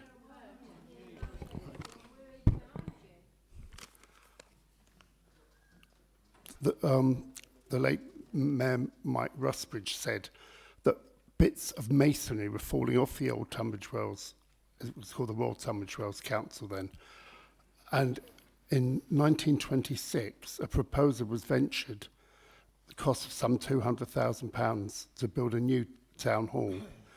This was rejected. 10 years later, 1936, they made up their mind that they actually did have to build a town hall, and we ended up with this Stalinist box of a town hall, and it cost £445,000. So in the 10 years, it more than doubled. It was never completed because of problems with the Second World War. The Assembly Hall was never intended to be a theatre. It was a dance hall. It was converted or partially converted into theatre in the late 50s, early 60s. History now shows that we never learn from history. We could have had a proper town hall built in 1926, but people were worried about the cost. I think you could buy a brand new house then for about £350, and I imagine the mindset of the councillors was, £200,000. We can't possibly be in that debt, and it's a mindset problem.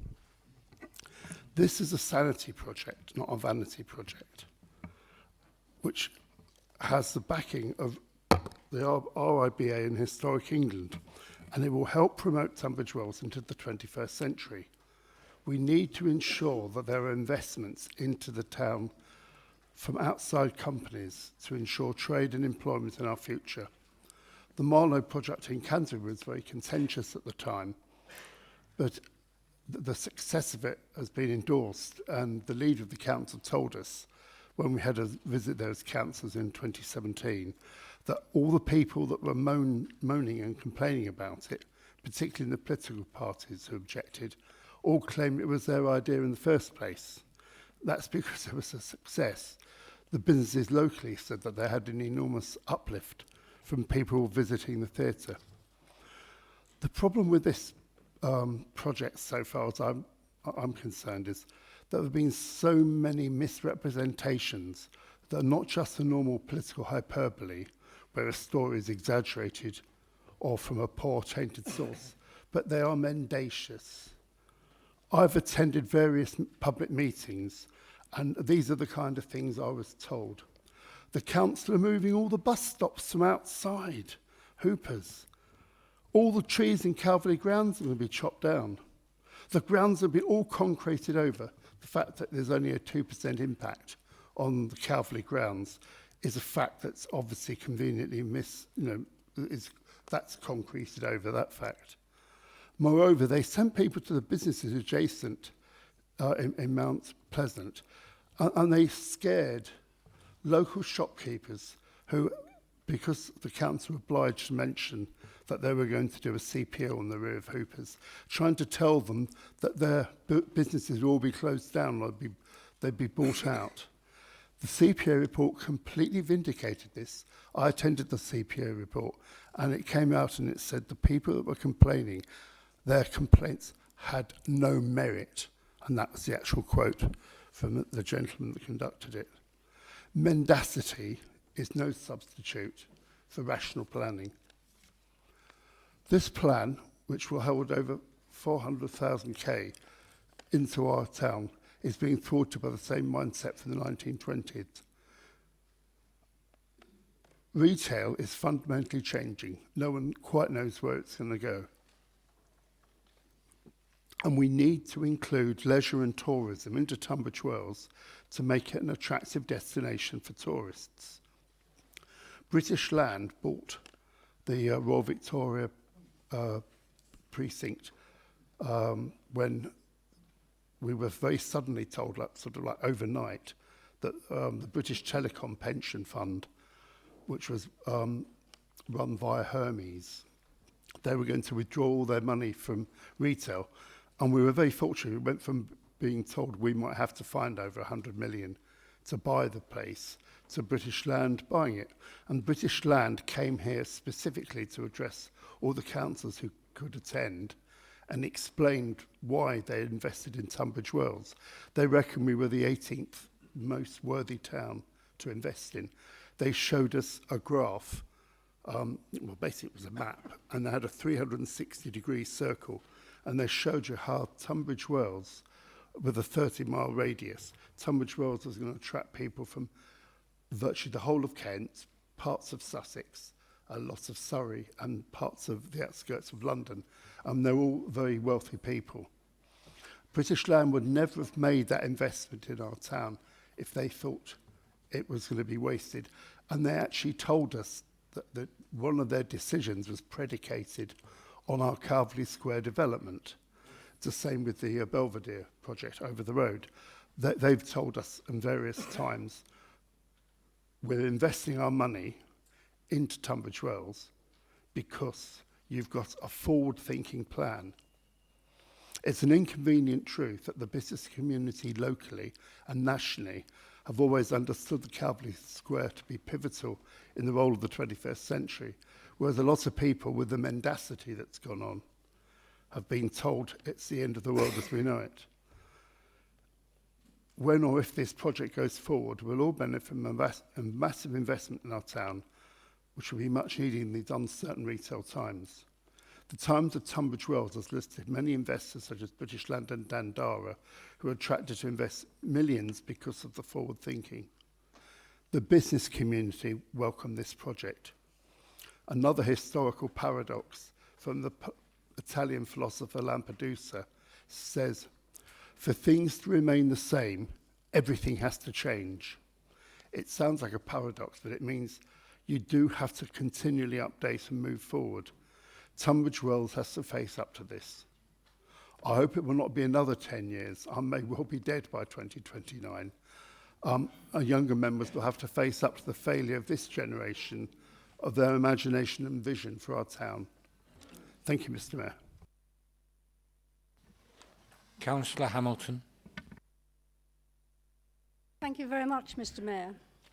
I was actually born in Tunbridge Wells, and in my teenage years I spent the evenings in the Elizabethan barn. We used to come into the cinema. I'm sure many can remember that sort of scenario. Even in those days, it was commented how the entrance to Kelverley grounds didn't do it justice. And of course, the land we're talking about is brownfield, so it's right on the edge. It'll probably be built on anyway. What started this was the energy reading for this building. We also had no revenue grant coming in, which was the case before. Something had to be done. And as has been mentioned today, culture and leisure is the future for our economy. It's very easy to bandy large figures around out of context and whip people up in terms of fear and how much it's costing. But as the portfolio holder told us earlier, it's been fully budgeted. That increase has been fully budgeted. I'd like to point out that Glyndebourne, of course, upgraded their theatre to the magic 1,200 seats. And I think the prospect of trying to squeeze it in to the Assembly Hall is just very sad. Something else I want to mention that doesn't seem to get mentioned. In fact, I haven't heard it mentioned. And that's our staff, the staff of this council, and the welfare of our officers. They are experienced professionals in their own right, employed by this council. And whilst we hold them to account through the scrutiny process, and that has been done, I want to speak up for them and ask you to contemplate how that must feel. The amount of work they've done on our behalf and the amount of advice and help they've given us. They, I believe, know a lot better than the people who are elected on this council. And I, because of the scrutiny that it's gone through, I'm afraid I trust their word a lot more than some of the words that we've heard here. Delay costs money. Delay affects confidence in this town, and I care about the reputation and the confidence in people to invest in this town. I will most certainly be supporting this, Mr. Mayor. Thank you. Councillor March. Thank you, Mr. Mayor.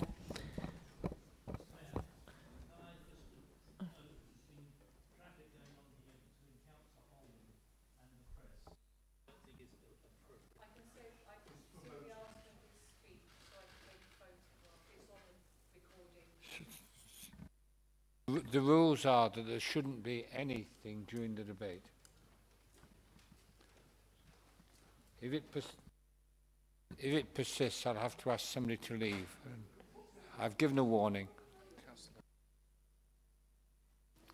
Thank you, Mr. Mayor. Sorry about the interruption.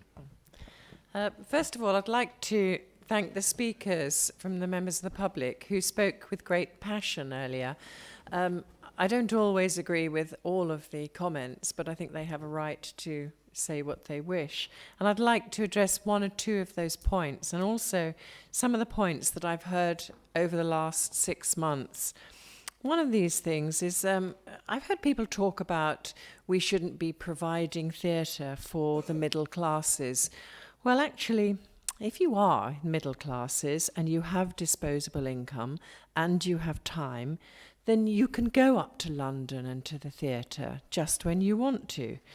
But if you have school children and if you actually have a job, then it is much more difficult. It is much more expensive to actually go up to London to the theatre. I've heard people talk about alternatives and about temporary theatre.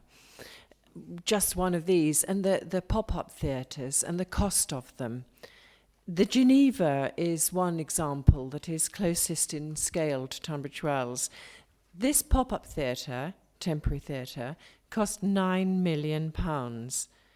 And there would also be for us an additional cost of acquiring or leasing land if we were to build another auditorium if we had to actually do something else to the Assembly Hall Theatre. Where would we build it? Well, I've heard people say Dunallen Park or within Calverley Grounds. Well, hold on a bit. We have an ice rink for 2 months every year. In fact, this time we're going to have a large one and a small one as well. There is also a problem with the Chichester Temporary Theatre. That was actually £1.5 million. But the problem was they decided to only use it in the summer months. So what would happen to 6 weeks of our pantomime? That just wouldn't exist.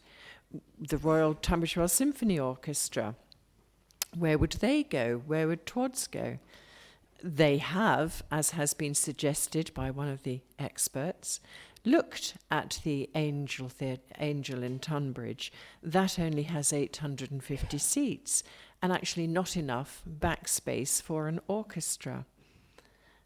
Why do we actually listen and believe our local experts and not believe those who have been paid, who are professional? What is it about us that we don't actually believe those? And the producers who have actually said that what the new theatre would offer, that the Assembly Hall Theatre as it stands couldn't. We have the Theatres Trust who said not delivering would be a missed opportunity to enrich the lives of local people and the economy of Tunbridge Wells. Adam Kenwright, these are one of the 22 producers who actually wrote in favour of the new theatre. Adam Kenwright of the Ambassadors Theatre Group said residents, young and old, are being denied the opportunity to experience the wonder of British theatre. And Sir Richard Eyre said, theatre is a communal activity. It brings people together, makes individuals into a community. So we are then talking about community. The Royal Philharmonic Orchestra said there is a very real potential for residency in Royal Tunbridge Wells. There is no way that they could consider the Assembly Hall Theatre as it is.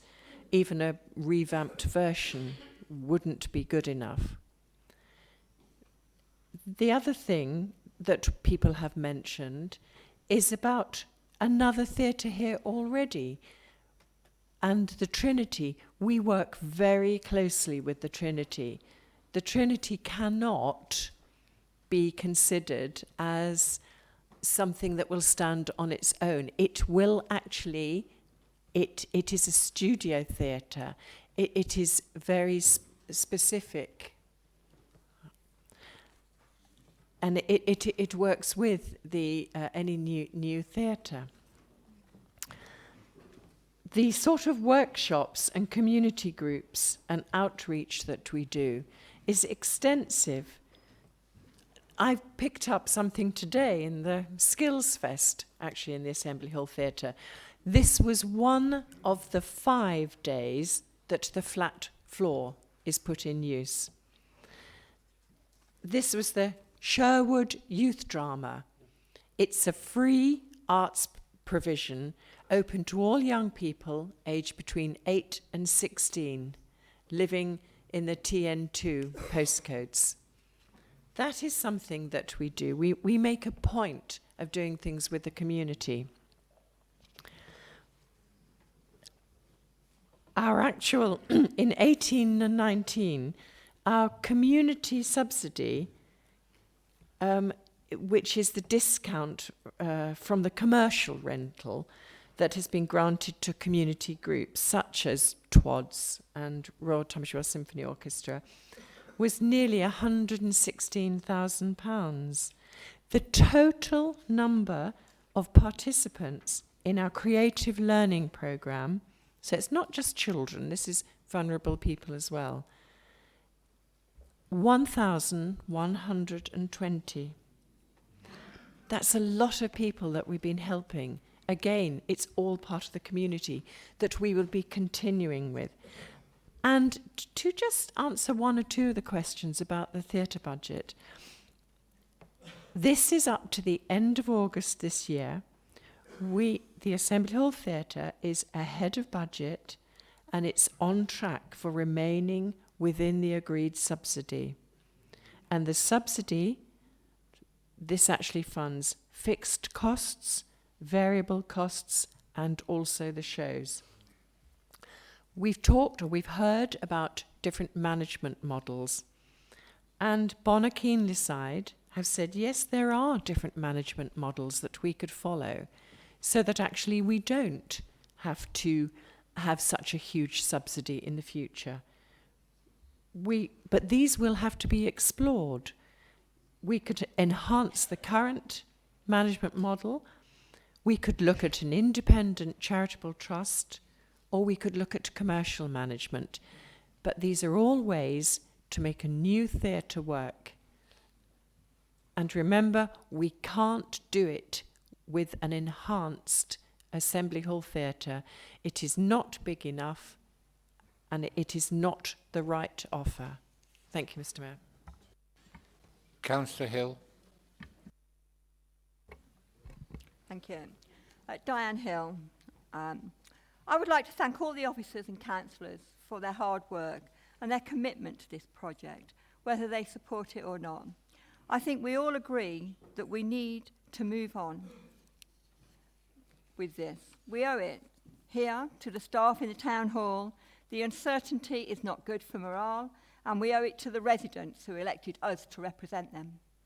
We only have to look up the road to my ward and the dismal experience of the Southborough Hub debacle, which foretells what could still be in store with the Calverley Square project.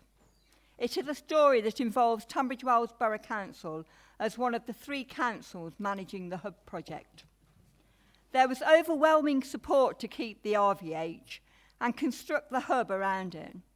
Theatre users presented an excellent business plan. Volunteers came forward. The town were very excited. But alas, our heritage asset, the Royal Victoria Hall, was allowed to run down. No lights on the frontage of the buildings, no banners. Health and safety, sound familiar? This led to calls for cost-effective, modern, state-of-the-art theatre replacement, which would reinvigorate the town. But lack of effective public consultation produced a hub design pretty much reviled by many residents, involved selling off playing fields to developers to build 18 houses, which became 69 flats when it went to planning, to finance the project. Poor project management led to huge architect expense. We are now on the 3rd architect. Costs have overrun, including Brexit-relating costs of importing cladding from Germany. This has meant value engineering, cutbacks to original designs. So, no state-of-the-art theatre now for Southborough. We'll be lucky to have a village hall. And because the finances have been so poorly managed without a proper business plan, the likelihood is that residents in Southborough will have to pay for this for many years. Lessons for Tunbridge Wells: don't believe the promises. Don't believe the finances. Otherwise, Tunbridge Wells Council taxpayers will have to pay for this for decades to come. And more importantly, please, listen to the residents. It is their town. I cannot support the proposal.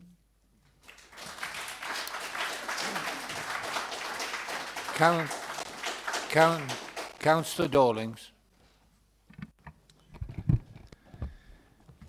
Thank you, Mr. Mayor. The starting point of this project, I think, was back in 2014 for what is now the Calverley Square scheme. And the need was to do something about the town hall and the assembly hall. 80-year-old facilities, inefficient and increasingly expensive to run. That was probably the starting point 10 years earlier, where a scheme to redevelop this site jointly with a private developer, Langs, was conceived but abandoned. One of the reasons for abandoning the scheme then was that residents did not want the Assembly Hall Theatre to close, even temporarily, as we've heard tonight, fearing that the various community groups using the Assembly Hall Theatre would not survive its closure. The catalyst for revisiting this matter again in 2014 was the need to spend £1.5 million on the Assembly Hall Theatre to meet regulatory requirements and keep the theatre open. Calverley Square is a product of 5 years' consideration of alternatives, which is including engaging consultants to consider the adaptations that would be possible to the existing listed civic buildings. Full Council agreed to take this project through each of the REBA stages and up to the agreement to proceed to REBA Stage 4. This was with cross-party support. Calverley Square is a complex scheme involving a new theatre and new council offices, but also creating two very significant income streams from a replacement car park and offices to let out. A 1,200-seat theatre provides the best chance of operating without subsidy, and theatre companies and orchestras are interested in bringing shows and performing in the planned theatre. The report for this evening's meeting runs to over 550 pages, but the significant financial information is given in Appendix M, starting on page 363. The Council has a funding strategy to deliver the scheme. This is set out on page 368. The funding strategy is based on some very prudent assumptions, which are explained on pages 370 and 371. And no, they don't include audiences of 400,000 a year. A fixed price contract to deliver the Calverley Square scheme for £108 million is on offer. Costs have risen during the REBA Stage 4, but interest rates are lower, so the scheme remains affordable. And it's affordable at this moment in time because the Council will be able to lock into historically very low interest rates. The provision of good culture and leisure facilities is important for the town, increasing football and boosting the high street. This point has been made by British Land, who are investing significantly in the Royal Victoria Place. It will help retain key retailers in the town and will attract new businesses to the town. Growing the local economy, now the Council is able to retain a share of new business rates, is an increasingly important way to fund the Council services provided throughout the borough. Good cultural and leisure facilities are also important for the Council's local plan and the objectively assessed need to provide 13,500 new homes in the borough by 2036. The provision of a new office block will be an important addition to the town centre, providing more employment in the town, perhaps for people to work here rather than commute to London. It would of course been possible for the Council to have sold both the Mount Pleasant and Grange Hall car parks for residential development, but to develop much needed local offices, a theatre and an improved entrance to Calverley Ground is in lines with the Council's place-shaping role. Concern has been expressed about the future of these existing civic buildings. They could be refurbished for the Council after a temporary move to Calverley Square, after which the entire Calverley Square office block could then be let out or sold. There is time to consider this whilst Calverley Square is developed. But unlike the cinema site, the civic buildings are in the Council's ownership and will not be vacated until their future is determined. Indeed, that was a condition of the planning permission for Calverley Square. A contract to proceed with the Calverley Square scheme is ready to be signed. The scheme has cost some £10 million to get to this stage. That is fairly normal when planning major projects. This has been largely funded by asset sales, but effectively the money has been wasted if the scheme does not proceed.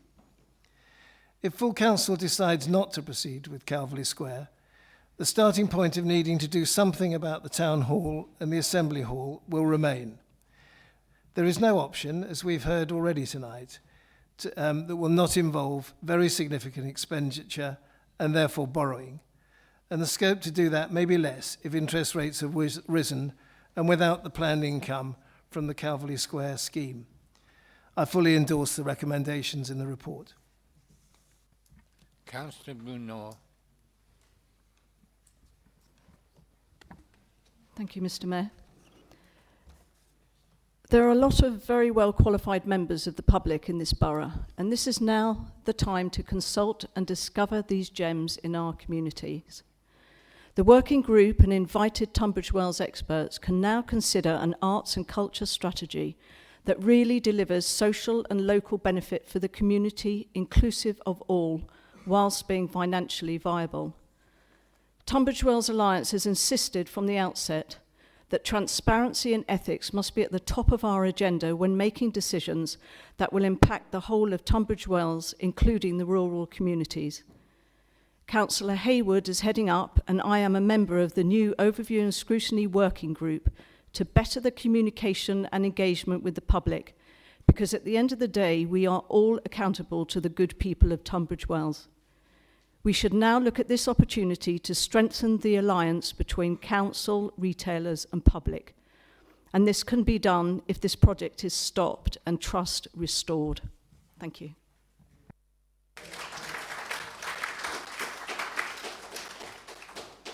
Councillor Simmons. Thank you, Mr. Mayor.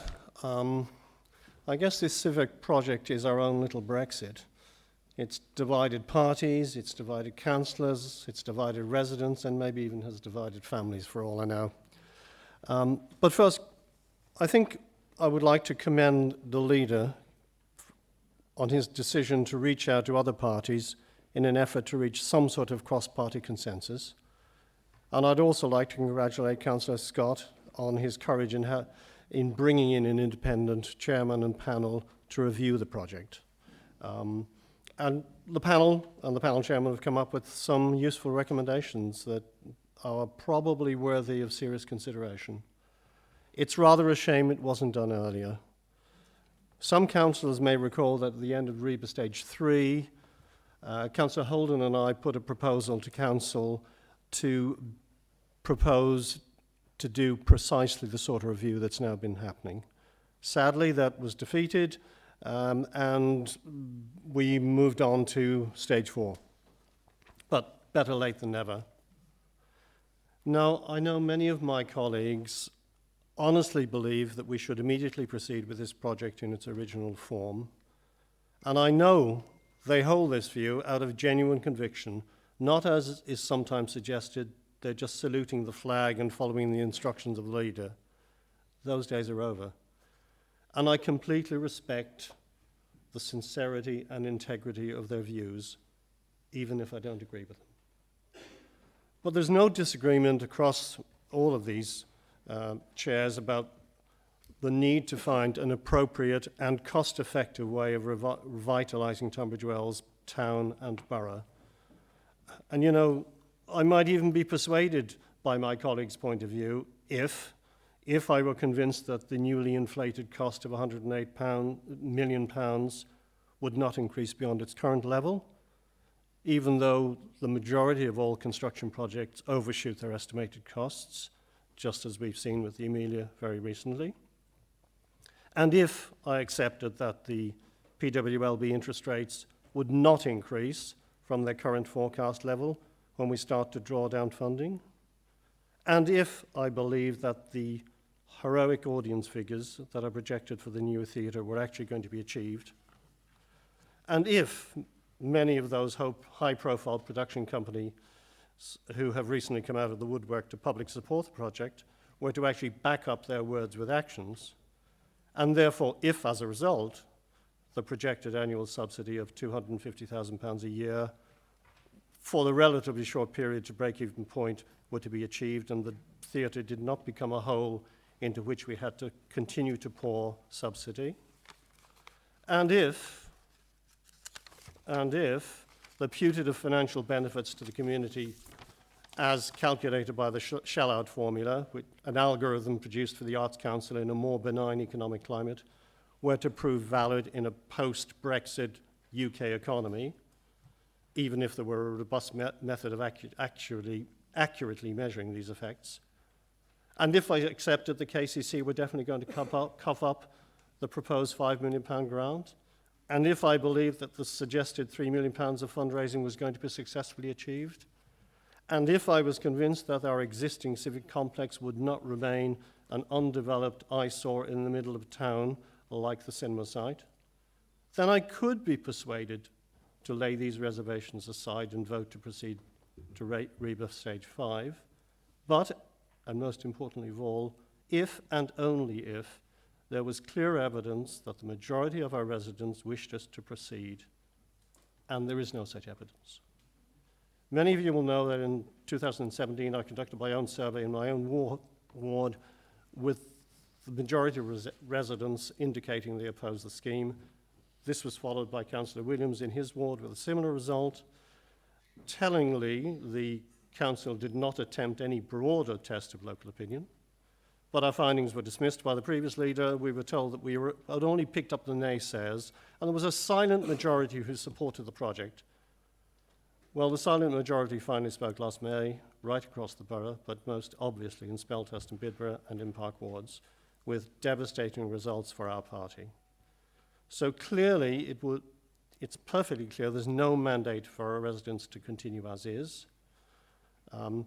Mr. Mayor, this is a huge financial commitment for a borough council of our size, and for a very long time, the servicing of this debt will be a stranglehold over the council's ability to respond to any future major financial challenges or opportunities without incurring further debt. This is a massive throw of the dice, and therefore without the appropriate buy-in from our residents, we should not press on regardless. We should pause and at least give serious consideration to some of the alternatives proposed. I will therefore not be voting to progress with the scheme in its current form. Thank you, Mr. Mayor.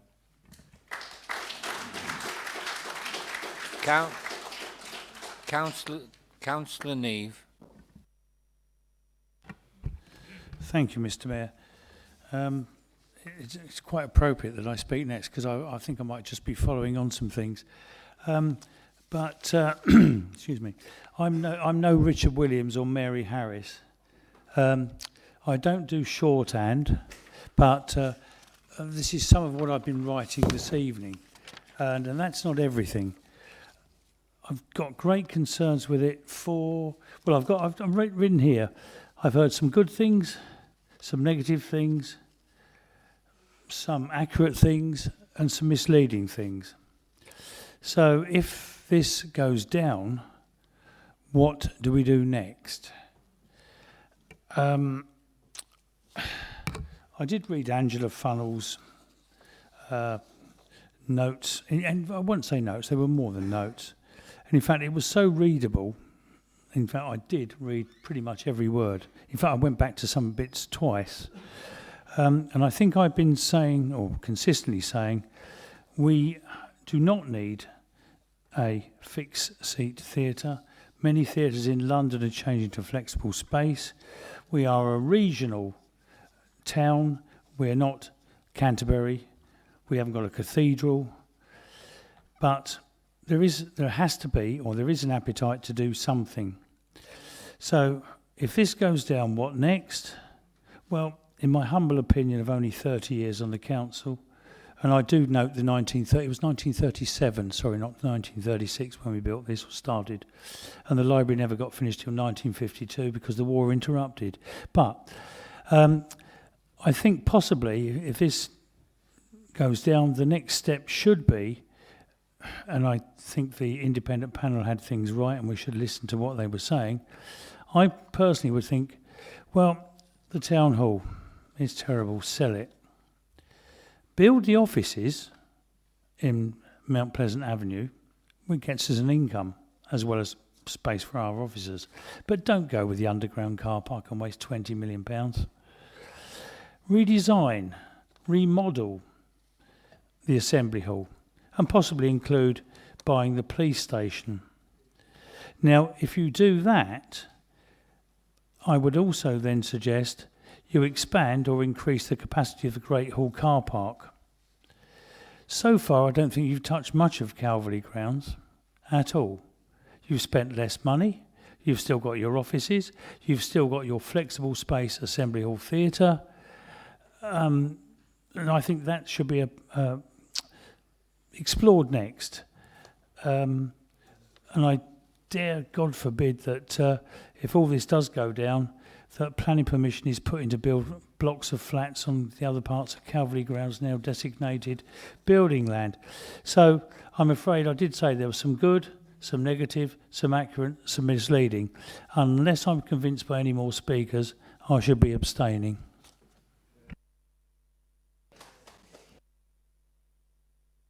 Councillor Stanier. Thank you, Mr. Mayor. I chair the Tunbridge Wells Twinning and Friendship Association, and we had a crowd of people from Wiesbaden over a week or so ago, including the Jane March's opposite number. And I said to him, how's Wiesbaden? If you know Wiesbaden, it's a very pleasant spa town, a lot bigger than Tunbridge Wells, so we punch well above our weight, I would say. He said, oh, it'd go very, very well. We've just built a convention centre. It was £200 million. He said, but currently we have problems because we need to upgrade the Opera House. The Opera House has its own company, its ballet company. And he said, and it's costing well over 100 million euros. And he said, that's a major problem. The locals are all rebelling against it. So I don't think we should be too surprised that this is a worldwide issue, that if you're doing discretionary projects, which this is, we don't have to do it. We are doing it because we all believe in the town and we want to make something of it. But if you're doing a discretionary project, you need to have the backing of the people who live here. And it's always seemed to me that we have... I'm also, as some people know, the council's representative on the board of Trinity. So I'm very much about theatre, and I love theatre, but Trinity just about washes its face. We all know how difficult it is to make theatres tick. So, and we see it in the accounts of the Assembly Hall. We see it having large subsidies. A few years ago, the subsidy was £250,000. Now running at about 480 million, and it's anticipated to go £100,000 higher. So what do we do about it? That's the issue. How do we deal with these issues? Forget about where it's going to be and all those kind of things. How do we keep that cultural mix within this town? And, you know, a lot of people deal with these same issues. Unfortunately, they deal with them all at the same time. Some of them have cash, some of them don't have cash. So you deal within your means. And it seems to me that the base problem for all of us who want to see theatre and culture is that not enough paying visitors are coming to the theatre, certainly in Tunbridge Wells. And how do we develop the audience? Well, I don't know how many times each of the people here have been to the theatre in the last year. I'm not going to embarrass you, but often when people say to me, we need a theatre, I ask them, you know, how many times have you been in the past year? And they haven't been at all. How many times have you been to the West End? I haven't been at all. How many times have you been to Trinity? I haven't been at all. Well, you know, if you're so interested in theatre, how come you don't take part in these? And I think there's an issue here of not only involving the public, getting them on side, if they really want a cultural life in this town and all the economic benefits that provides, to start thinking about responsibility. Responsibility is we all have to take ownership. We all have to be prepared to support it in some way. It costs money. We know that really the only way that locally theatres grow is with families, involving the whole family, with what happens at Trinity, with a growing youth and education branch that is doing extraordinarily well, with a variety of performances that attract the widest possible cross-section of people. So we know how it works, but we also know how incredibly difficult it is. And the issue to me about this particular project has always been, and I've always voted against it, with regret, really, because I really love theatre, but I voted against it because we never really had a mandate. And this is a chance to get a proper mandate for what we're doing. We never had a mandate because I think it grew out of the embers of the disastrous development company that we had about 10 or 12 years ago. And you may recall that that development company was, well, in fact, we wouldn't be sitting here if that development company had achieved its objectives. It intended to demolish this and create a shopping centre, and we'd be probably sitting in an empty Debenhams department store if that had happened. Thankfully, it didn't happen. The leader disappeared. But one of the things that the last leader promised was that we would not enter that disastrous type of arrangement again. And before we did anything with this building, we would, for sure, build a new theatre to replace the Assembly Hall. And I think, to his credit, the last leader did honour that. And when he pushed for this scheme, he had in his mind, actually, we did make a commitment to the people of this town that we would do it. But the bottom line is this. It requires what to most people seem unimaginable debt. It's like someone in default with their mortgage buying a Ferrari to the general public. It's a huge amount of debt. And we haven't properly made the argument for spending whatever it is we spend and for value for money. It also involves currently 100% of that debt falling on the council. I'm a Conservative. Let's be honest, I don't like anything falling on the public sector if it doesn't need to. I like someone else to take the burden of that. And here it doesn't. 100% of the debt is with us.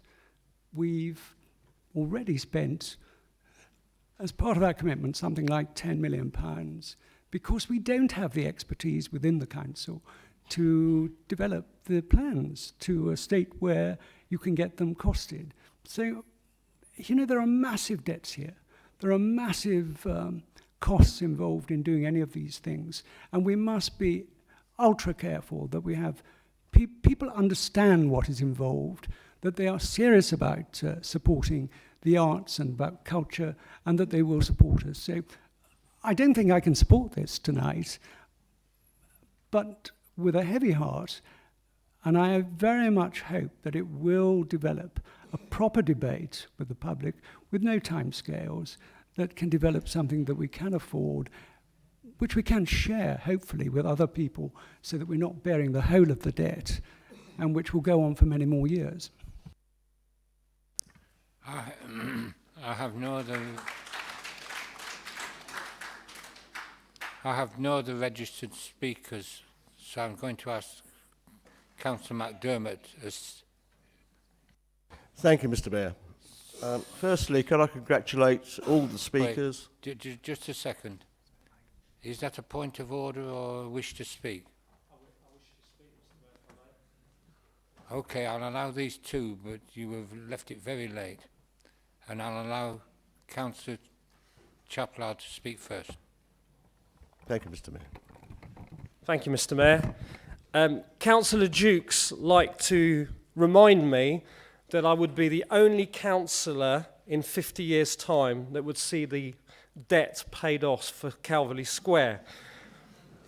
I don't wish any councillors ill at all in that, but that was his view. But I can assure you, councillors, that I don't want to be here in 50 years' time paying off the debt for the wrong project in the wrong location. The phrase that's been bandied about a lot is the vanity project. And just for the record, it's something that I've never used because I actually think it's a legacy project. It may well be well-intentioned to try and leave something for the town to move us forward. But I think it's entirely misguided because the world has moved on. And from the generation of councillors that will be here in 50 years' time, hopefully, it's 2019, and there are three things that are wrong with this project. First of all, you don't build car parks in 2019. The petrol car as that generation used to refer to cars, is dead. We don't need car parks. We're going to be moving around by different means. The second thing is you never build on a park. And today there were plenty of young children out there who emotionally are there to protect their park, because people and children protect parks. The third problem with the project is that the theatre is less flexible than something that we built in last century. Flexibility is a key as we go forward in the future. We're told that it's fully budgeted. Well, that may be so, but it's still the wrong project in the wrong location, and we're going to be funding it for the wrong project. We're also told we can't afford to do anything. Well, I think the consensus, because the Liberal Democrats since May have been acting in good faith and working cross-party with other opposition groups, and we thank the council leader for opening that avenue, is actually we have come up with better proposals. And it's a pity that tonight those proposals haven't been explored further and that we are being put to the vote on this one before we can actually look at sensitive alternatives. And I think it's a shame that this agenda item is going ahead. And what I would say to councillors is that if you want to explore those other options, whether we should build a car park, whether the theatre is in the wrong location, whether we need a theatre, whether we need a council offices here, or whether we refurbish here, then actually we've been given no other option tonight but to vote against this so that we can look at alternatives. If councillors, we vote this through tonight, all of those other options on the table disappear. So please, to all councillors across all parties, let's be bold, let's put this to bed and look at other alternatives. The public don't want it. And I'll tell you how much of the public don't want it. 85% of people in the borough that we spoke to this year do not want this project in its current shape or form. And that is because the Liberal Democrats have knocked on over 9,000 doors this year, and that's the biggest sample size. In some wards, it's over 90%. Okay? There is consensus from those 85% of people that they want investment in the town, but it's got to be the right investment. And as it's been loud and clear tonight, it's a wrong project in the wrong location. So if you've been threatened with deselection, if you vote against this tonight, be bold, do the right thing for our town. Let's have a look at the other options. Some of those other options are really, really exciting. If you feel you need to abstain because you fear that you might be deselected next May, be bold. You've got reasons to actually explore the alternatives. This REBA Stage 4 report is being rushed through whilst the cross-party working group has not finished and brought its conclusions back to full council. It is therefore premature to vote this through. And unfortunately, unlike the previous Prime Minister who took her withdrawal agreement off before Christmas last year, we've not been given that option. So please tonight, let's vote against it, and then let's look at some alternatives to move Tunbridge Wells forward for the good of everybody.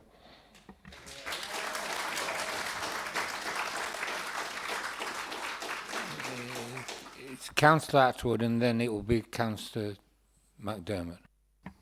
Thank you, Mr. Mayor. I didn't realise I was going to be wrapping it up before Councillor McDermott finished it all off. We've heard many arguments tonight on many topics, but the crux of the arguments boils down to just two things: placement and cost. Whilst we were canvassing for the TWA back in May, we asked a simple question: do the public want the complex to be built in Calverley grounds?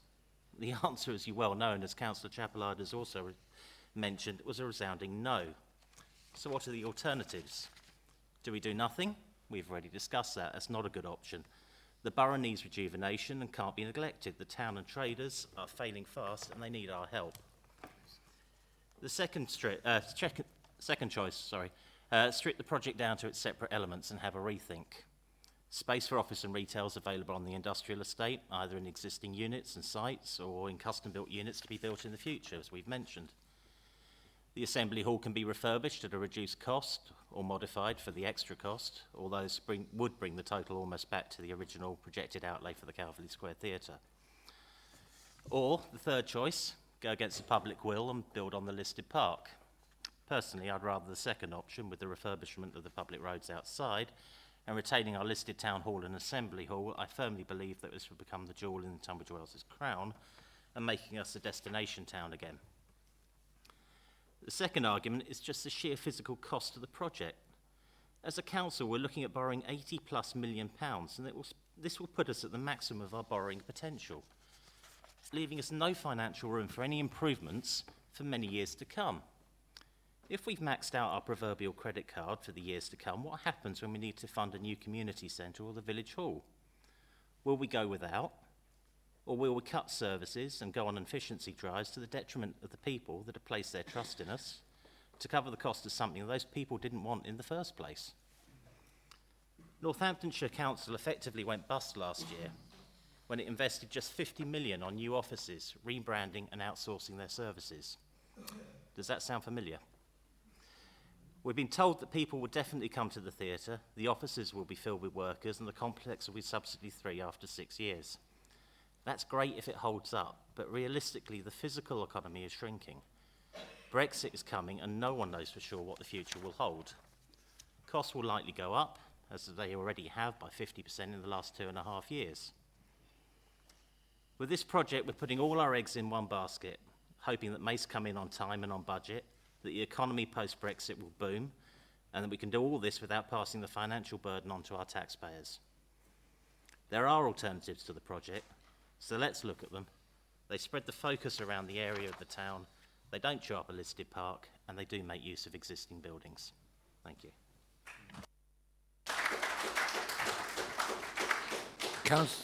Councillor McDermott. Thank you, Mr. Mayor. Thank you very much. I was going to say congratulations to all the speakers because I think they came up with very good speeches, and to all the members who have, I think, done a debate in a really decent fashion. No unfortunate language or anything else. So I think it's been a very fine debate. So thank you all for that.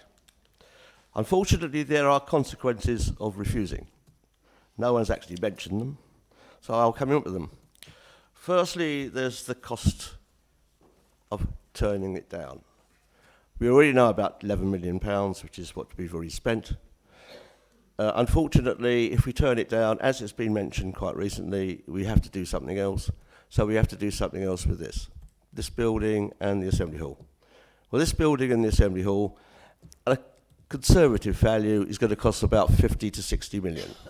It will probably end up about the same cost as doing the new theatre complex. Now, 50 to 60 million, we cannot afford to borrow because there is no income stream on that money. So that's one consequence you've got to think. You can think to yourselves, oh, we could postpone it for a week, month, 3 years, but we will not be able to afford to do it at all. Now, if people don't want a theatre at all, that's the way to go. Well, I was going to mention the worries about the staff. The staff are very worried about the situation, but two people here have already spoken about that, so I'd like to add my point about them because they are concerned for their jobs as well as everything else. No possibility of paying for this building and the other building, I've said that. Moving staff for 3 to 4 years, where are we going to move them? We need to build an office block, strangely enough, before we can move them. Now, this office block is going to cost 25 million quid, just to get the staff moved into. And secondly, with the Assembly Hall, that's going to take 3 to 4 years to renovate. Where are, for example, the orchestra going to go? Where are anybody else going to go who wants to use a large area like that? They won't be able to use it. So therefore, the orchestra is very likely to either have to move somewhere else or close. Vetoing for a delay, or perhaps even for a post-mortem, will increase the amount so much that once again we will be unable to pay for it. So we're just going to take into account the consequences of your judgments. Planning is for all three pieces of the complex, all three of them. Now, if we decided that we wanted to change it and do the office block, we then have to go back for further new planning permission. That planning permission will then have to go, after it's passed, we'll have to go through all the REBA stages, because we have to do that to get it built. That's going to take another 3 years. These are the consequences you've got if you turn it down. Therefore, Mr. Mayor, I'm going to call for a recorded vote so people in the future will know who are the people that turned it down. Thank you, Mr. Mayor.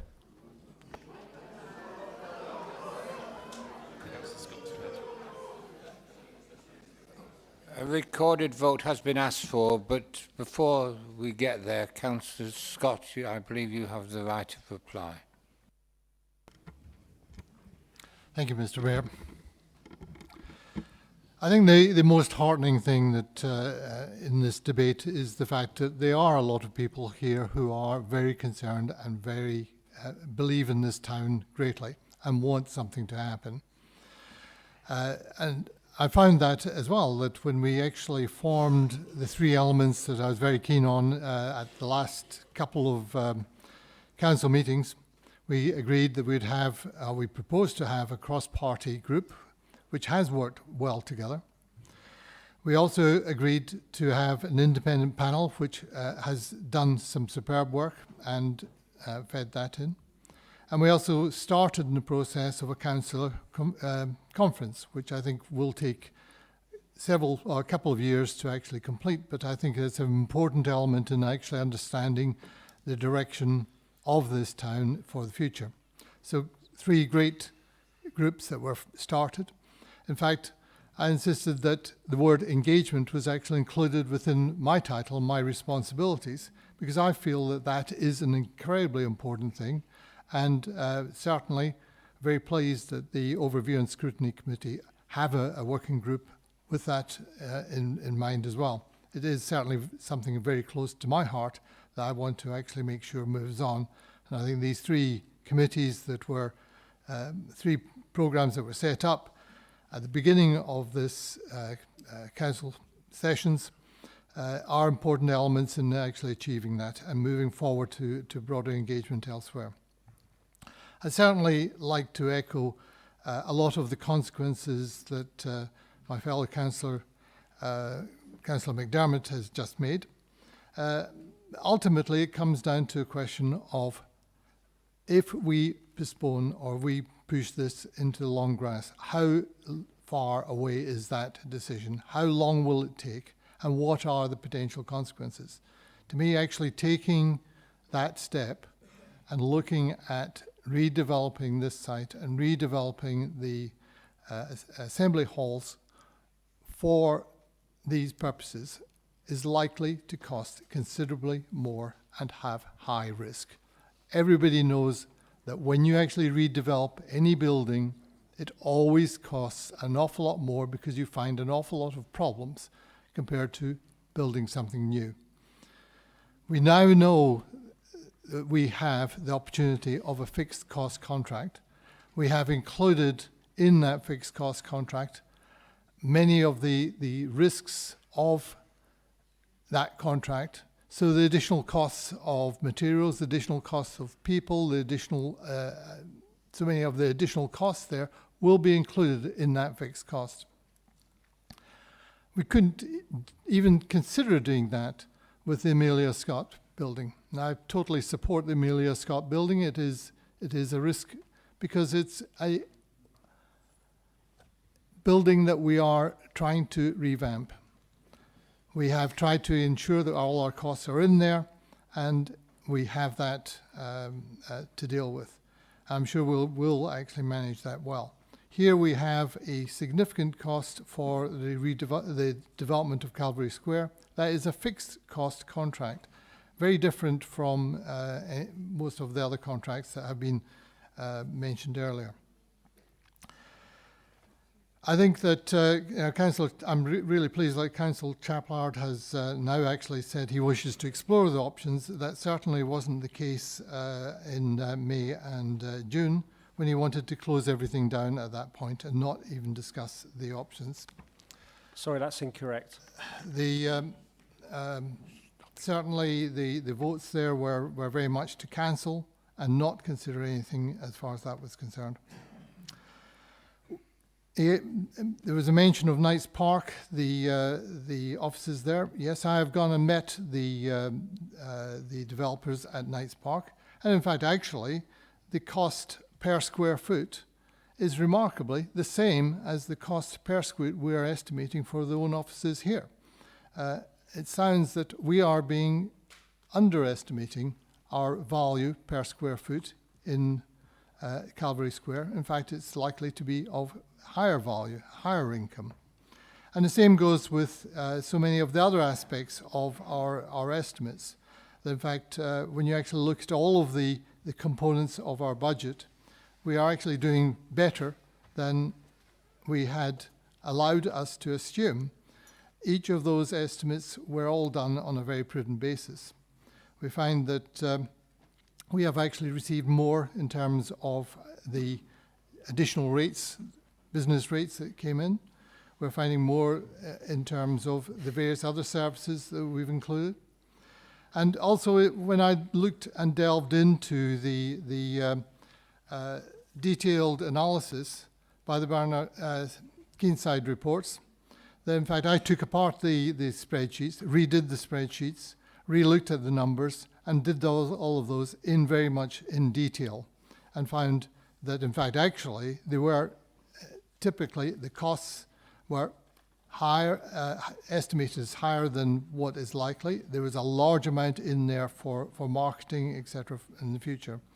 I'm very much aware that one would actually make sure that the theatre would operate well within the budgets that are being set and estimated there, and the likelihood of us actually achieving those revenues are very realistic.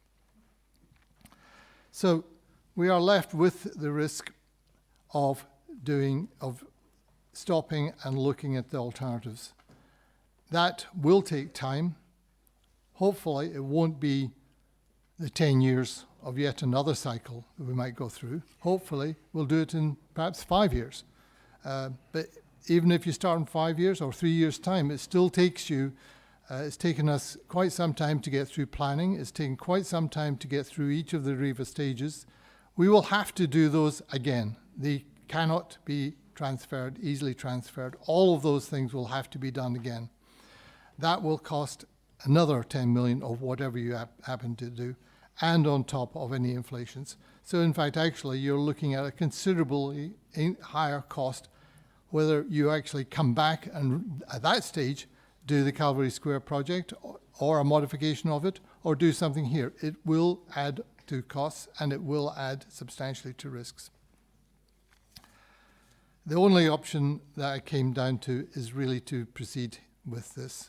If we don't proceed, we risk damaging our town going forward by not having these provisions, by impacting the town, so our shopping will deteriorate even further. By not actually having the footfall, we will suffer. Those are the real consequences. The opportunities here are tremendous. The opportunities of building something that is of great value. The offices themselves, people have said that we will not have any capacity in the future. Well, in actual fact, we're building two very specifically commercial items there. The offices and the car parks can, if necessary, or if we desire, or as we wish in the future, those can actually be leased out or sold or managed in a way to actually realize that value. Very much in the way that we could actually borrow against those things if we wish to. They are many opportunities, whereas if you actually revamp this building, you will not be able to borrow more against it. That will be it. So the Calvary Square gives you a huge amount of financial capacity, a huge amount of alternatives for the future. And in fact, actually will develop the cash, the money that's required for future developments elsewhere in the borough, which are also very important. In fact, looking at the various hubs that are being built around the borough, that programme should continue, must continue, and needs to be supported more broadly. Thank you, Mr. Chairman. And Mr. Mayor. Pass over to the Chief Executive now for the recorded vote.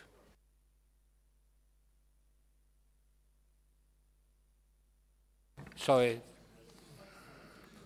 Councillor Scott.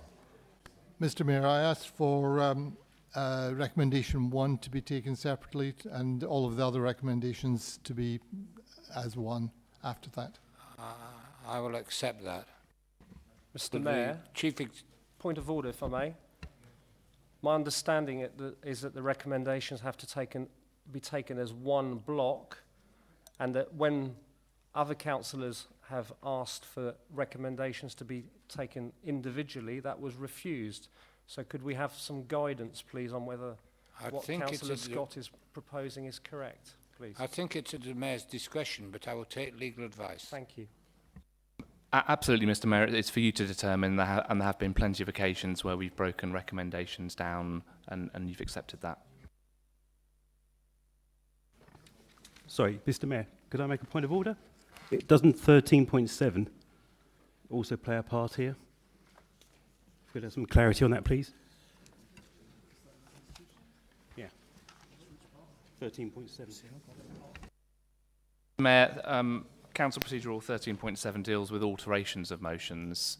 This is merely that in times gone by, under you and under previous mayors, recommendations can be taken en bloc, or they can be taken item by item. So it's up to you, Mr. Mayor, to rule. We'll allow sorry, Mr. 1 Mayor. and 2 to 8 as separate votes. Okay, thank you very much. So we've had a recorded vote requested. Sorry, we are voting on... I wish to make another point of order. Sorry. 13.7 quite clearly states that a member may alter a motion which he has given notice of with the consent of the meeting.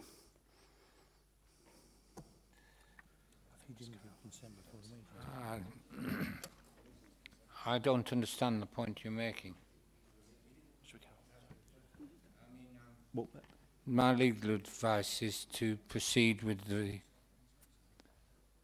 1 and 8 separated. Okay, Mr. Mayor, we've had a recorded vote requested. So when I call out your name, can you please indicate whether you are for recommendation 1, set out on page 11 of your council papers, whether you're against or whether you wish to abstain. I'll then take another recorded vote on the rest of the recommendations bundled together, that is recommendations 2 through to 8.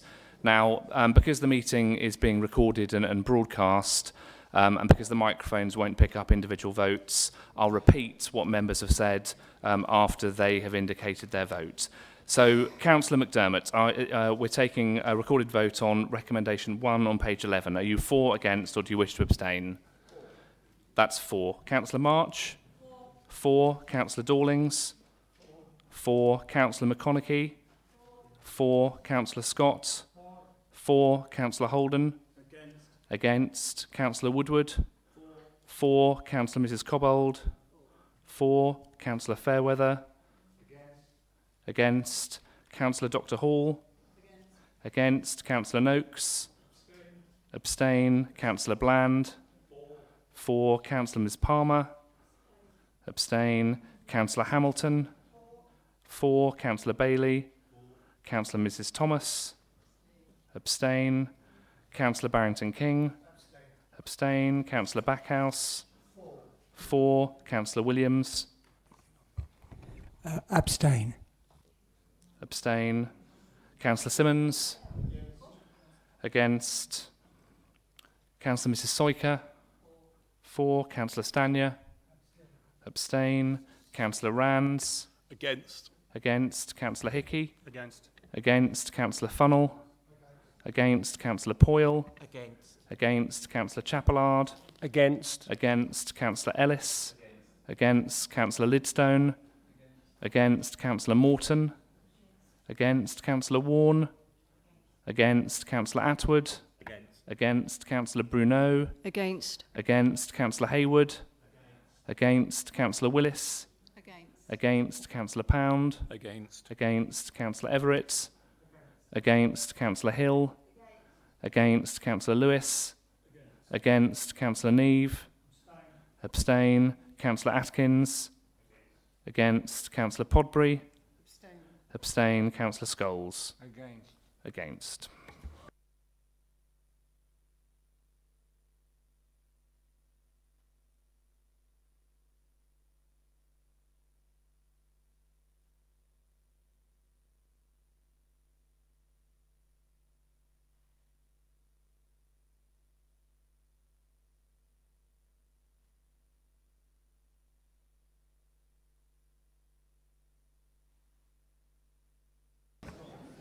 Thank you, Mr. Mayor. There were 12 votes for, 23 against, and 8 abstentions, so recommendation 1 is not carried. I will now proceed to taking a recorded vote for the remainder of the recommendations, namely recommendations 2 through to 8. So, as with the previous recorded vote, can you please indicate whether you were for, against, or whether you wish to abstain? Councillor McDermott. For. Councillor March. For. Councillor Dawlings. For. Councillor McConaughey. For. Councillor Scott. For. Councillor Holden. Against. Councillor Woodward. For. Councillor Mrs. Cobbold. For. Councillor Fairweather. Against. Councillor Dr. Hall. Against. Councillor Noakes. Abstain. Councillor Bland. For. Councillor Mrs. Palmer. Against. Councillor Hamilton. For. Councillor Bailey. Councillor Mrs. Thomas. Abstain. Councillor Barrington King. Abstain. Councillor Backhouse. For. Councillor Williams. Against. Councillor Simmons. Against. Councillor Mrs. Soyka. For. Councillor Stanya. Against. Councillor Rands. Against. Councillor Hickey. Against. Councillor Funnell. Against. Councillor Poyle. Against. Councillor Chapelard. Against. Councillor Ellis. Against. Councillor Lidstone. Against. Councillor Morton. Against. Councillor Warne. Against. Councillor Atwood. Against. Councillor Bruno. Against. Against. Councillor Hayward. Against. Councillor Willis. Against. Councillor Pound. Against. Councillor Everett. Against. Councillor Hill. Against. Councillor Lewis. Against. Councillor Neve. Abstain. Councillor Atkins. Against. Councillor Podbury. Against. Councillor Scholes. Against.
Thank you, Mr. Mayor. There were 12 votes for, 27 against and 4 abstentions. So recommendations 2 through 8 fall.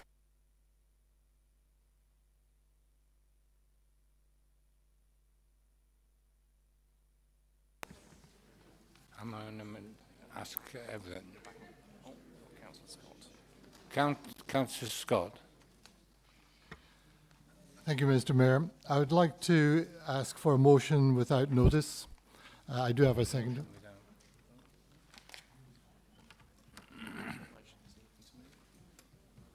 Motion without notice, was that?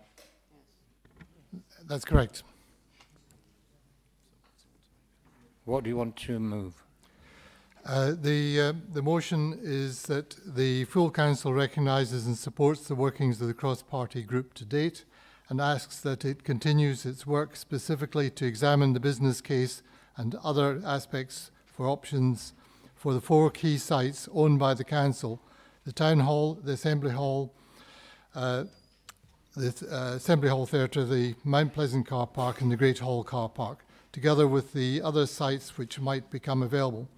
The full council asks that the cross-party group should report to the full council meeting on the 18th of December 2019 and provide interim reports to the Cabinet advisory boards and the Development Advisory Panel. I believe a copy of this is being passed around and there's some additional information at the bottom of it. So, Mr. Mayor, procedurally, members may move a motion without notice. The relevant council procedure rule is Council Procedure Rule 12, and I'm assuming this is 12.5, which is to appoint a committee, board or member arising from an item on the summons of the meeting. Would that be correct? Has there a seconder? Have you a seconder? I do, and in fact, David Hayward has agreed to second the motion. Thank you, Mr. Ware. You're confirming that. I shall be seconding the motion. Thank you.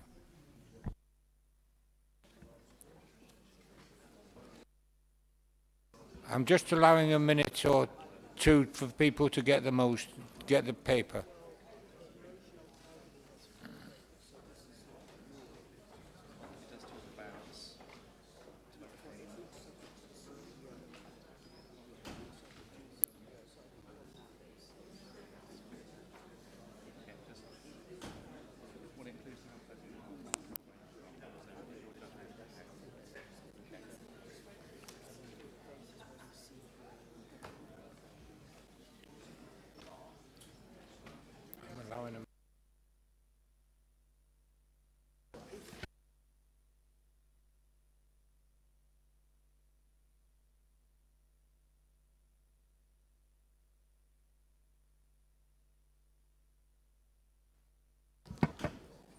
Councillor Scott, would you like to explain? Mr. Mayor, yes. I think the key element in terms of the debate that we've just had is that there is genuine concern about the future, and that this cross-party group, which was set up at the request of the council in June and July, could continue its work to actually establish exactly what should be done with these sites and how to move forward. Time is of the essence in terms of actually looking at these alternatives. I think everybody has said that that they are concerned about doing something for the town and not holding back for that. And by actually agreeing to this at this stage would allow us to actually present it in December to ensure that proceedings can continue in an orderly way to look at the various alternatives and how this town moves forward. Nobody wants the town to stand still. We quite clearly all want the town to move forward, and it is time that we actually did this. And I've always felt that this particular thing should have actually always been a non-party political issue. And this is my attempt, or our attempt here, to actually make sure that it does follow a broad position that is accepted by the council. Thank you.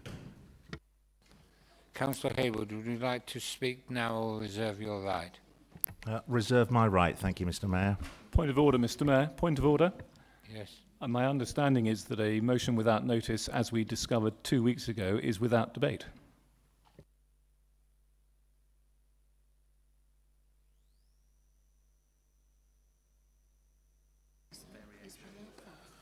I'm waiting for advice.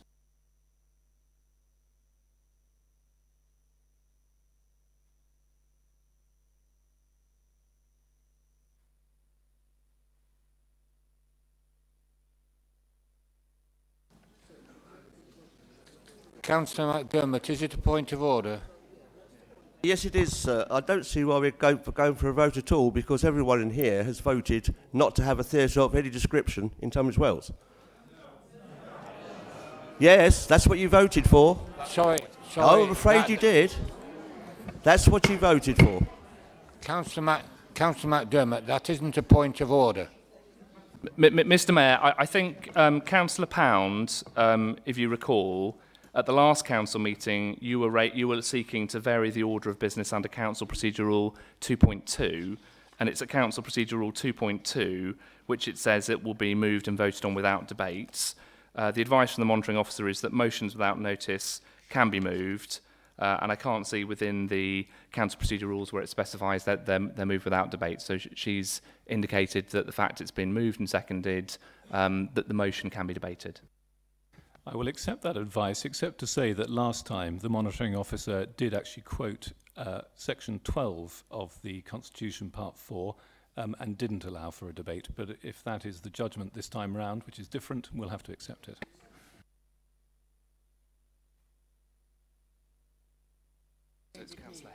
David, Councillor Neve. Thank you, Mr. Mayor. Good. I think I said something like this about an hour ago. The option of do nothing is not an option, and there are listed there what I said earlier. We need some of it, parts of it, maybe other parts of it. So I will certainly be supporting this wholeheartedly. Councillor Lance. I would return to my concerns about the planning process here. By focusing on options for 4 sites, we are looking at ways without looking at ends.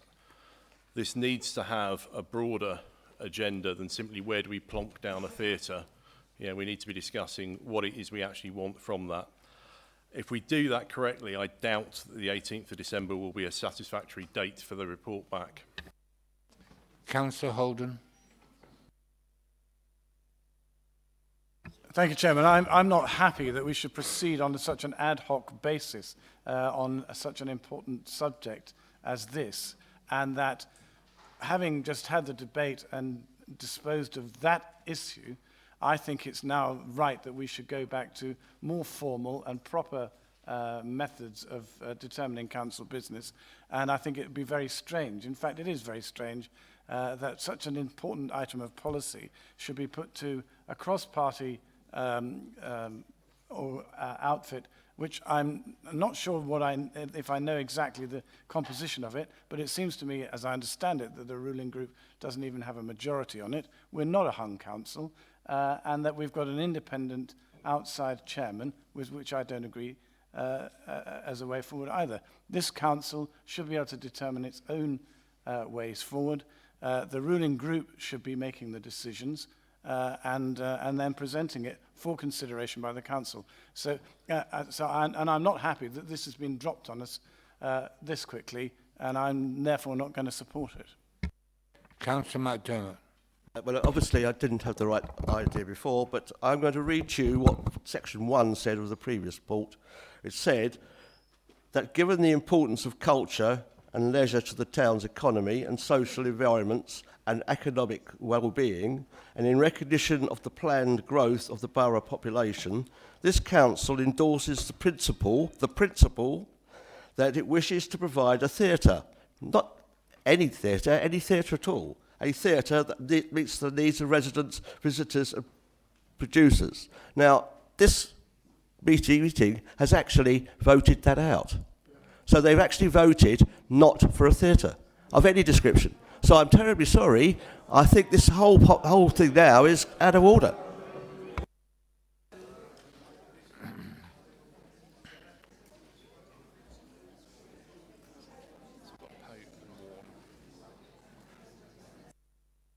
Councillor Ward.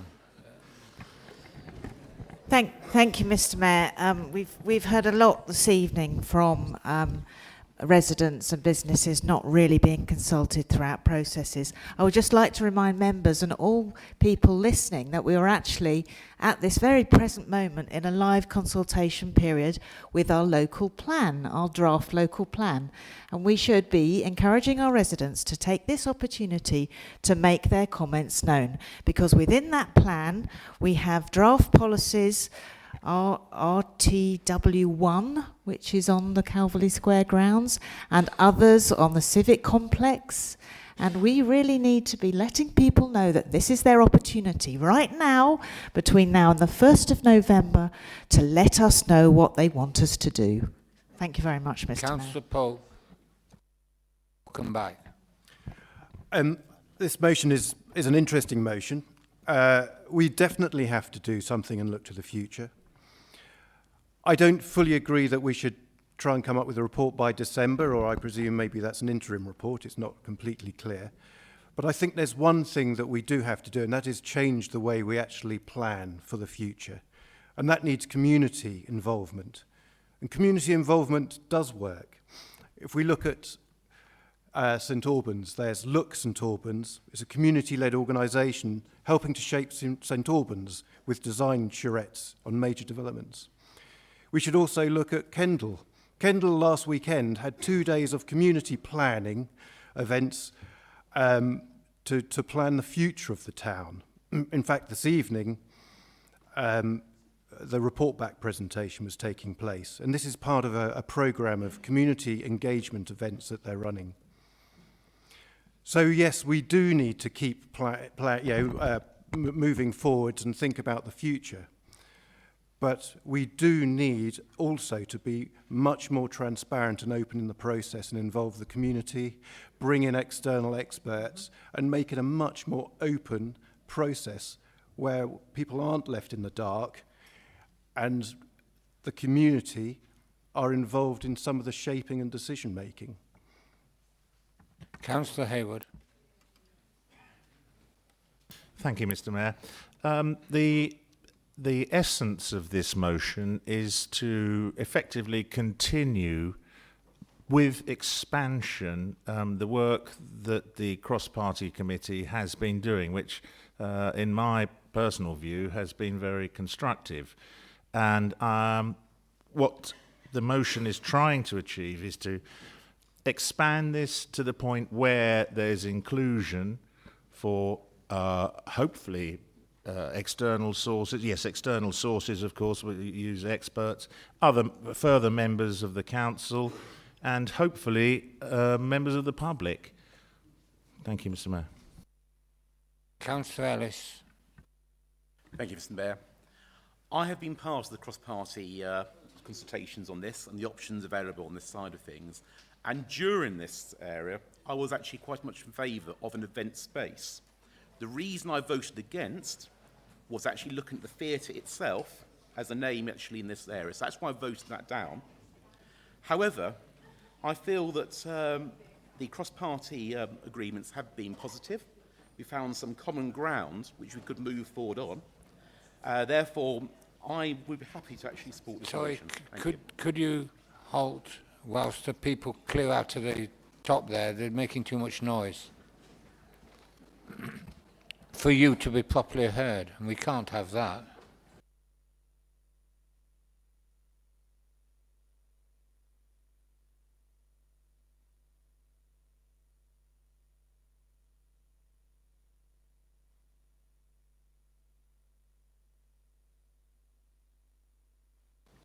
We can proceed.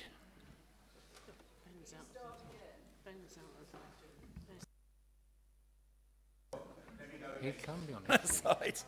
Right. As I said, I actually voted against this first motion because when I was discussing the cross-party agreements, I was quite happy to look at an event space, not necessarily a theatre, but somewhere we can actually hold theatre options on. That's why I voted against that. I found particularly there's some positive aspects in connection with the cross-party discussions we had, and we did find some very, very useful ways forward. So therefore, I'll be supporting this motion. I'm going to modify. Councillor Scott, would you like to summarise? Sorry, Councillor Scott. sorry, Mr. Mayor.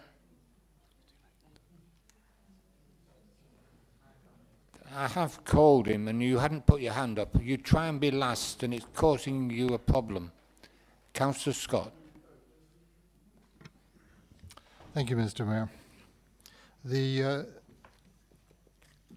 purpose of this was to try and actually ensure that there was some level of discussion. This is not a decision-making body that's being set up. In fact, actually, it's deliberately avoids making particular decisions. It is there to actually review the various areas and come to some view that can then be passed to the various decision-making areas that are already arranged within council. So it would actually pass its interim reports or its reports to the Cabinet Advisory Boards, who would then also pass them back to the Cabinet, and similarly with the Development Advisory Panel, and then ultimately to the full Council. So it does not take away any decision-making ability of other bodies within the Council. It's purely a group that actually is designed to assist that process. The key element here is to actually put a date on it, and the date there is to ensure that discussions can be undertaken before we actually get into any level of discussion or fear or campaigns towards the elections which are held in May. I feel we have got a period that we can actually have a reasonably good debate about these elements and come to some view of the different aspects that are out there. Included in the information part is the need for public engagement strategy and to try and actually ensure that that continues. I think that the work that the independent panel did was very good in terms of pulling together a lot of information in that area. And I do feel that that work and other areas of public engagement are important for us to proceed forward. I am concerned that the vote that we just took place on item number 1 appears to actually, from words to my left here, appears to not discount things, whereas there's some uncertainty whether we've actually voted not to have a theatre at all. It does seem quite bizarre that on one hand they want a theatre or vote against it without actually understanding the motion. That does give us a lot of concern about how the group will review the future and how the group will actually take this opportunity to look at the detail. But I do think it is important that we actually do understand what direction this council should have and trying to provide information. This is purely a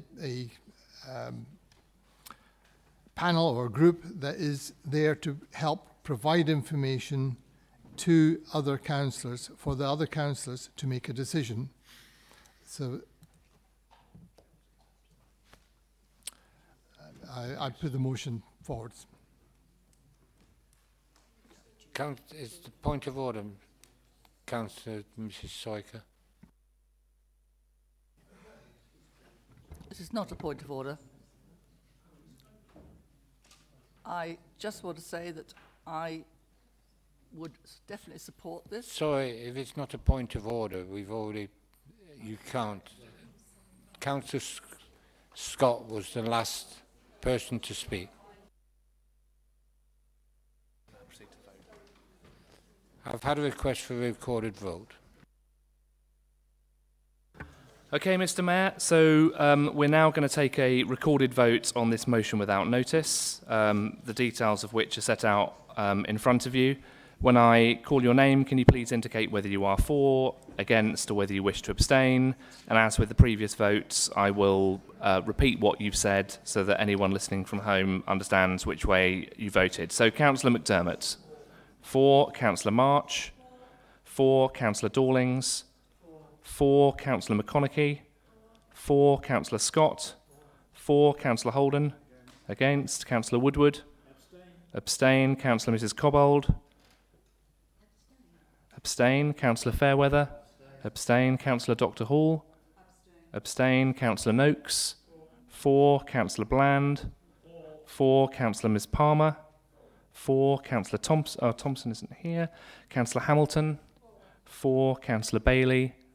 For Councillor Mrs Thomas. Councillor Barrington King. For Councillor Backhouse. Against. Councillor Williams. Against. Councillor Simmons.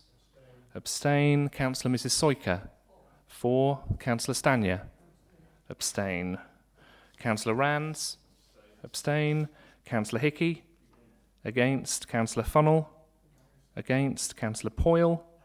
Abstain. Councillor Chapelard. Against. Councillor Ellis.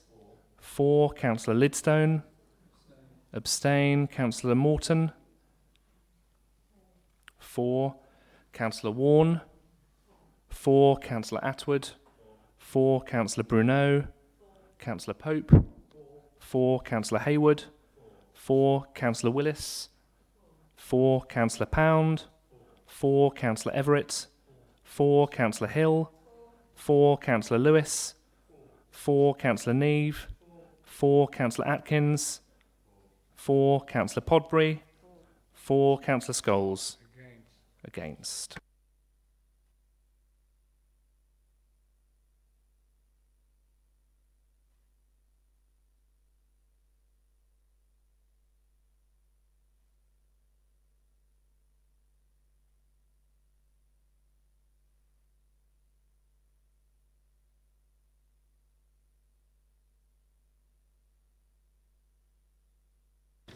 Mr. Mayor, there were 28 votes for, 7 against, and 9 abstentions, so the motion is carried. Councillor Everett. Agenda item 5. Councillor Everett, in view of what's happened, do you wish to continue with your motion? I'd like to withdraw my motion, please. Thank you. I accept that motion has been withdrawn. We're now on to item 6, which is a notice from Councillor Pound. I'm bound to ask you to say. I wish to withdraw my motion as well, please. Thank you.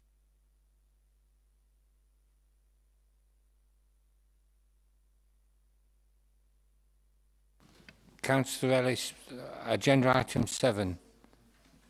Councillor Ellis, do you wish to proceed? I wish to withdraw my motion as well, please.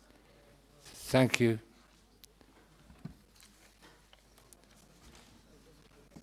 Agenda item 8 is urgent business, but I can confirm that there is no urgent business for the Council to consider this evening. Agenda item 9 is to authorise the common seal of the Council to be affixed to any contract, minute, notice or other document arising out of the minutes or pursuant to any delegation, authority or power conferred by the Council. Are we agreed? Thank you, members. The meeting is closed.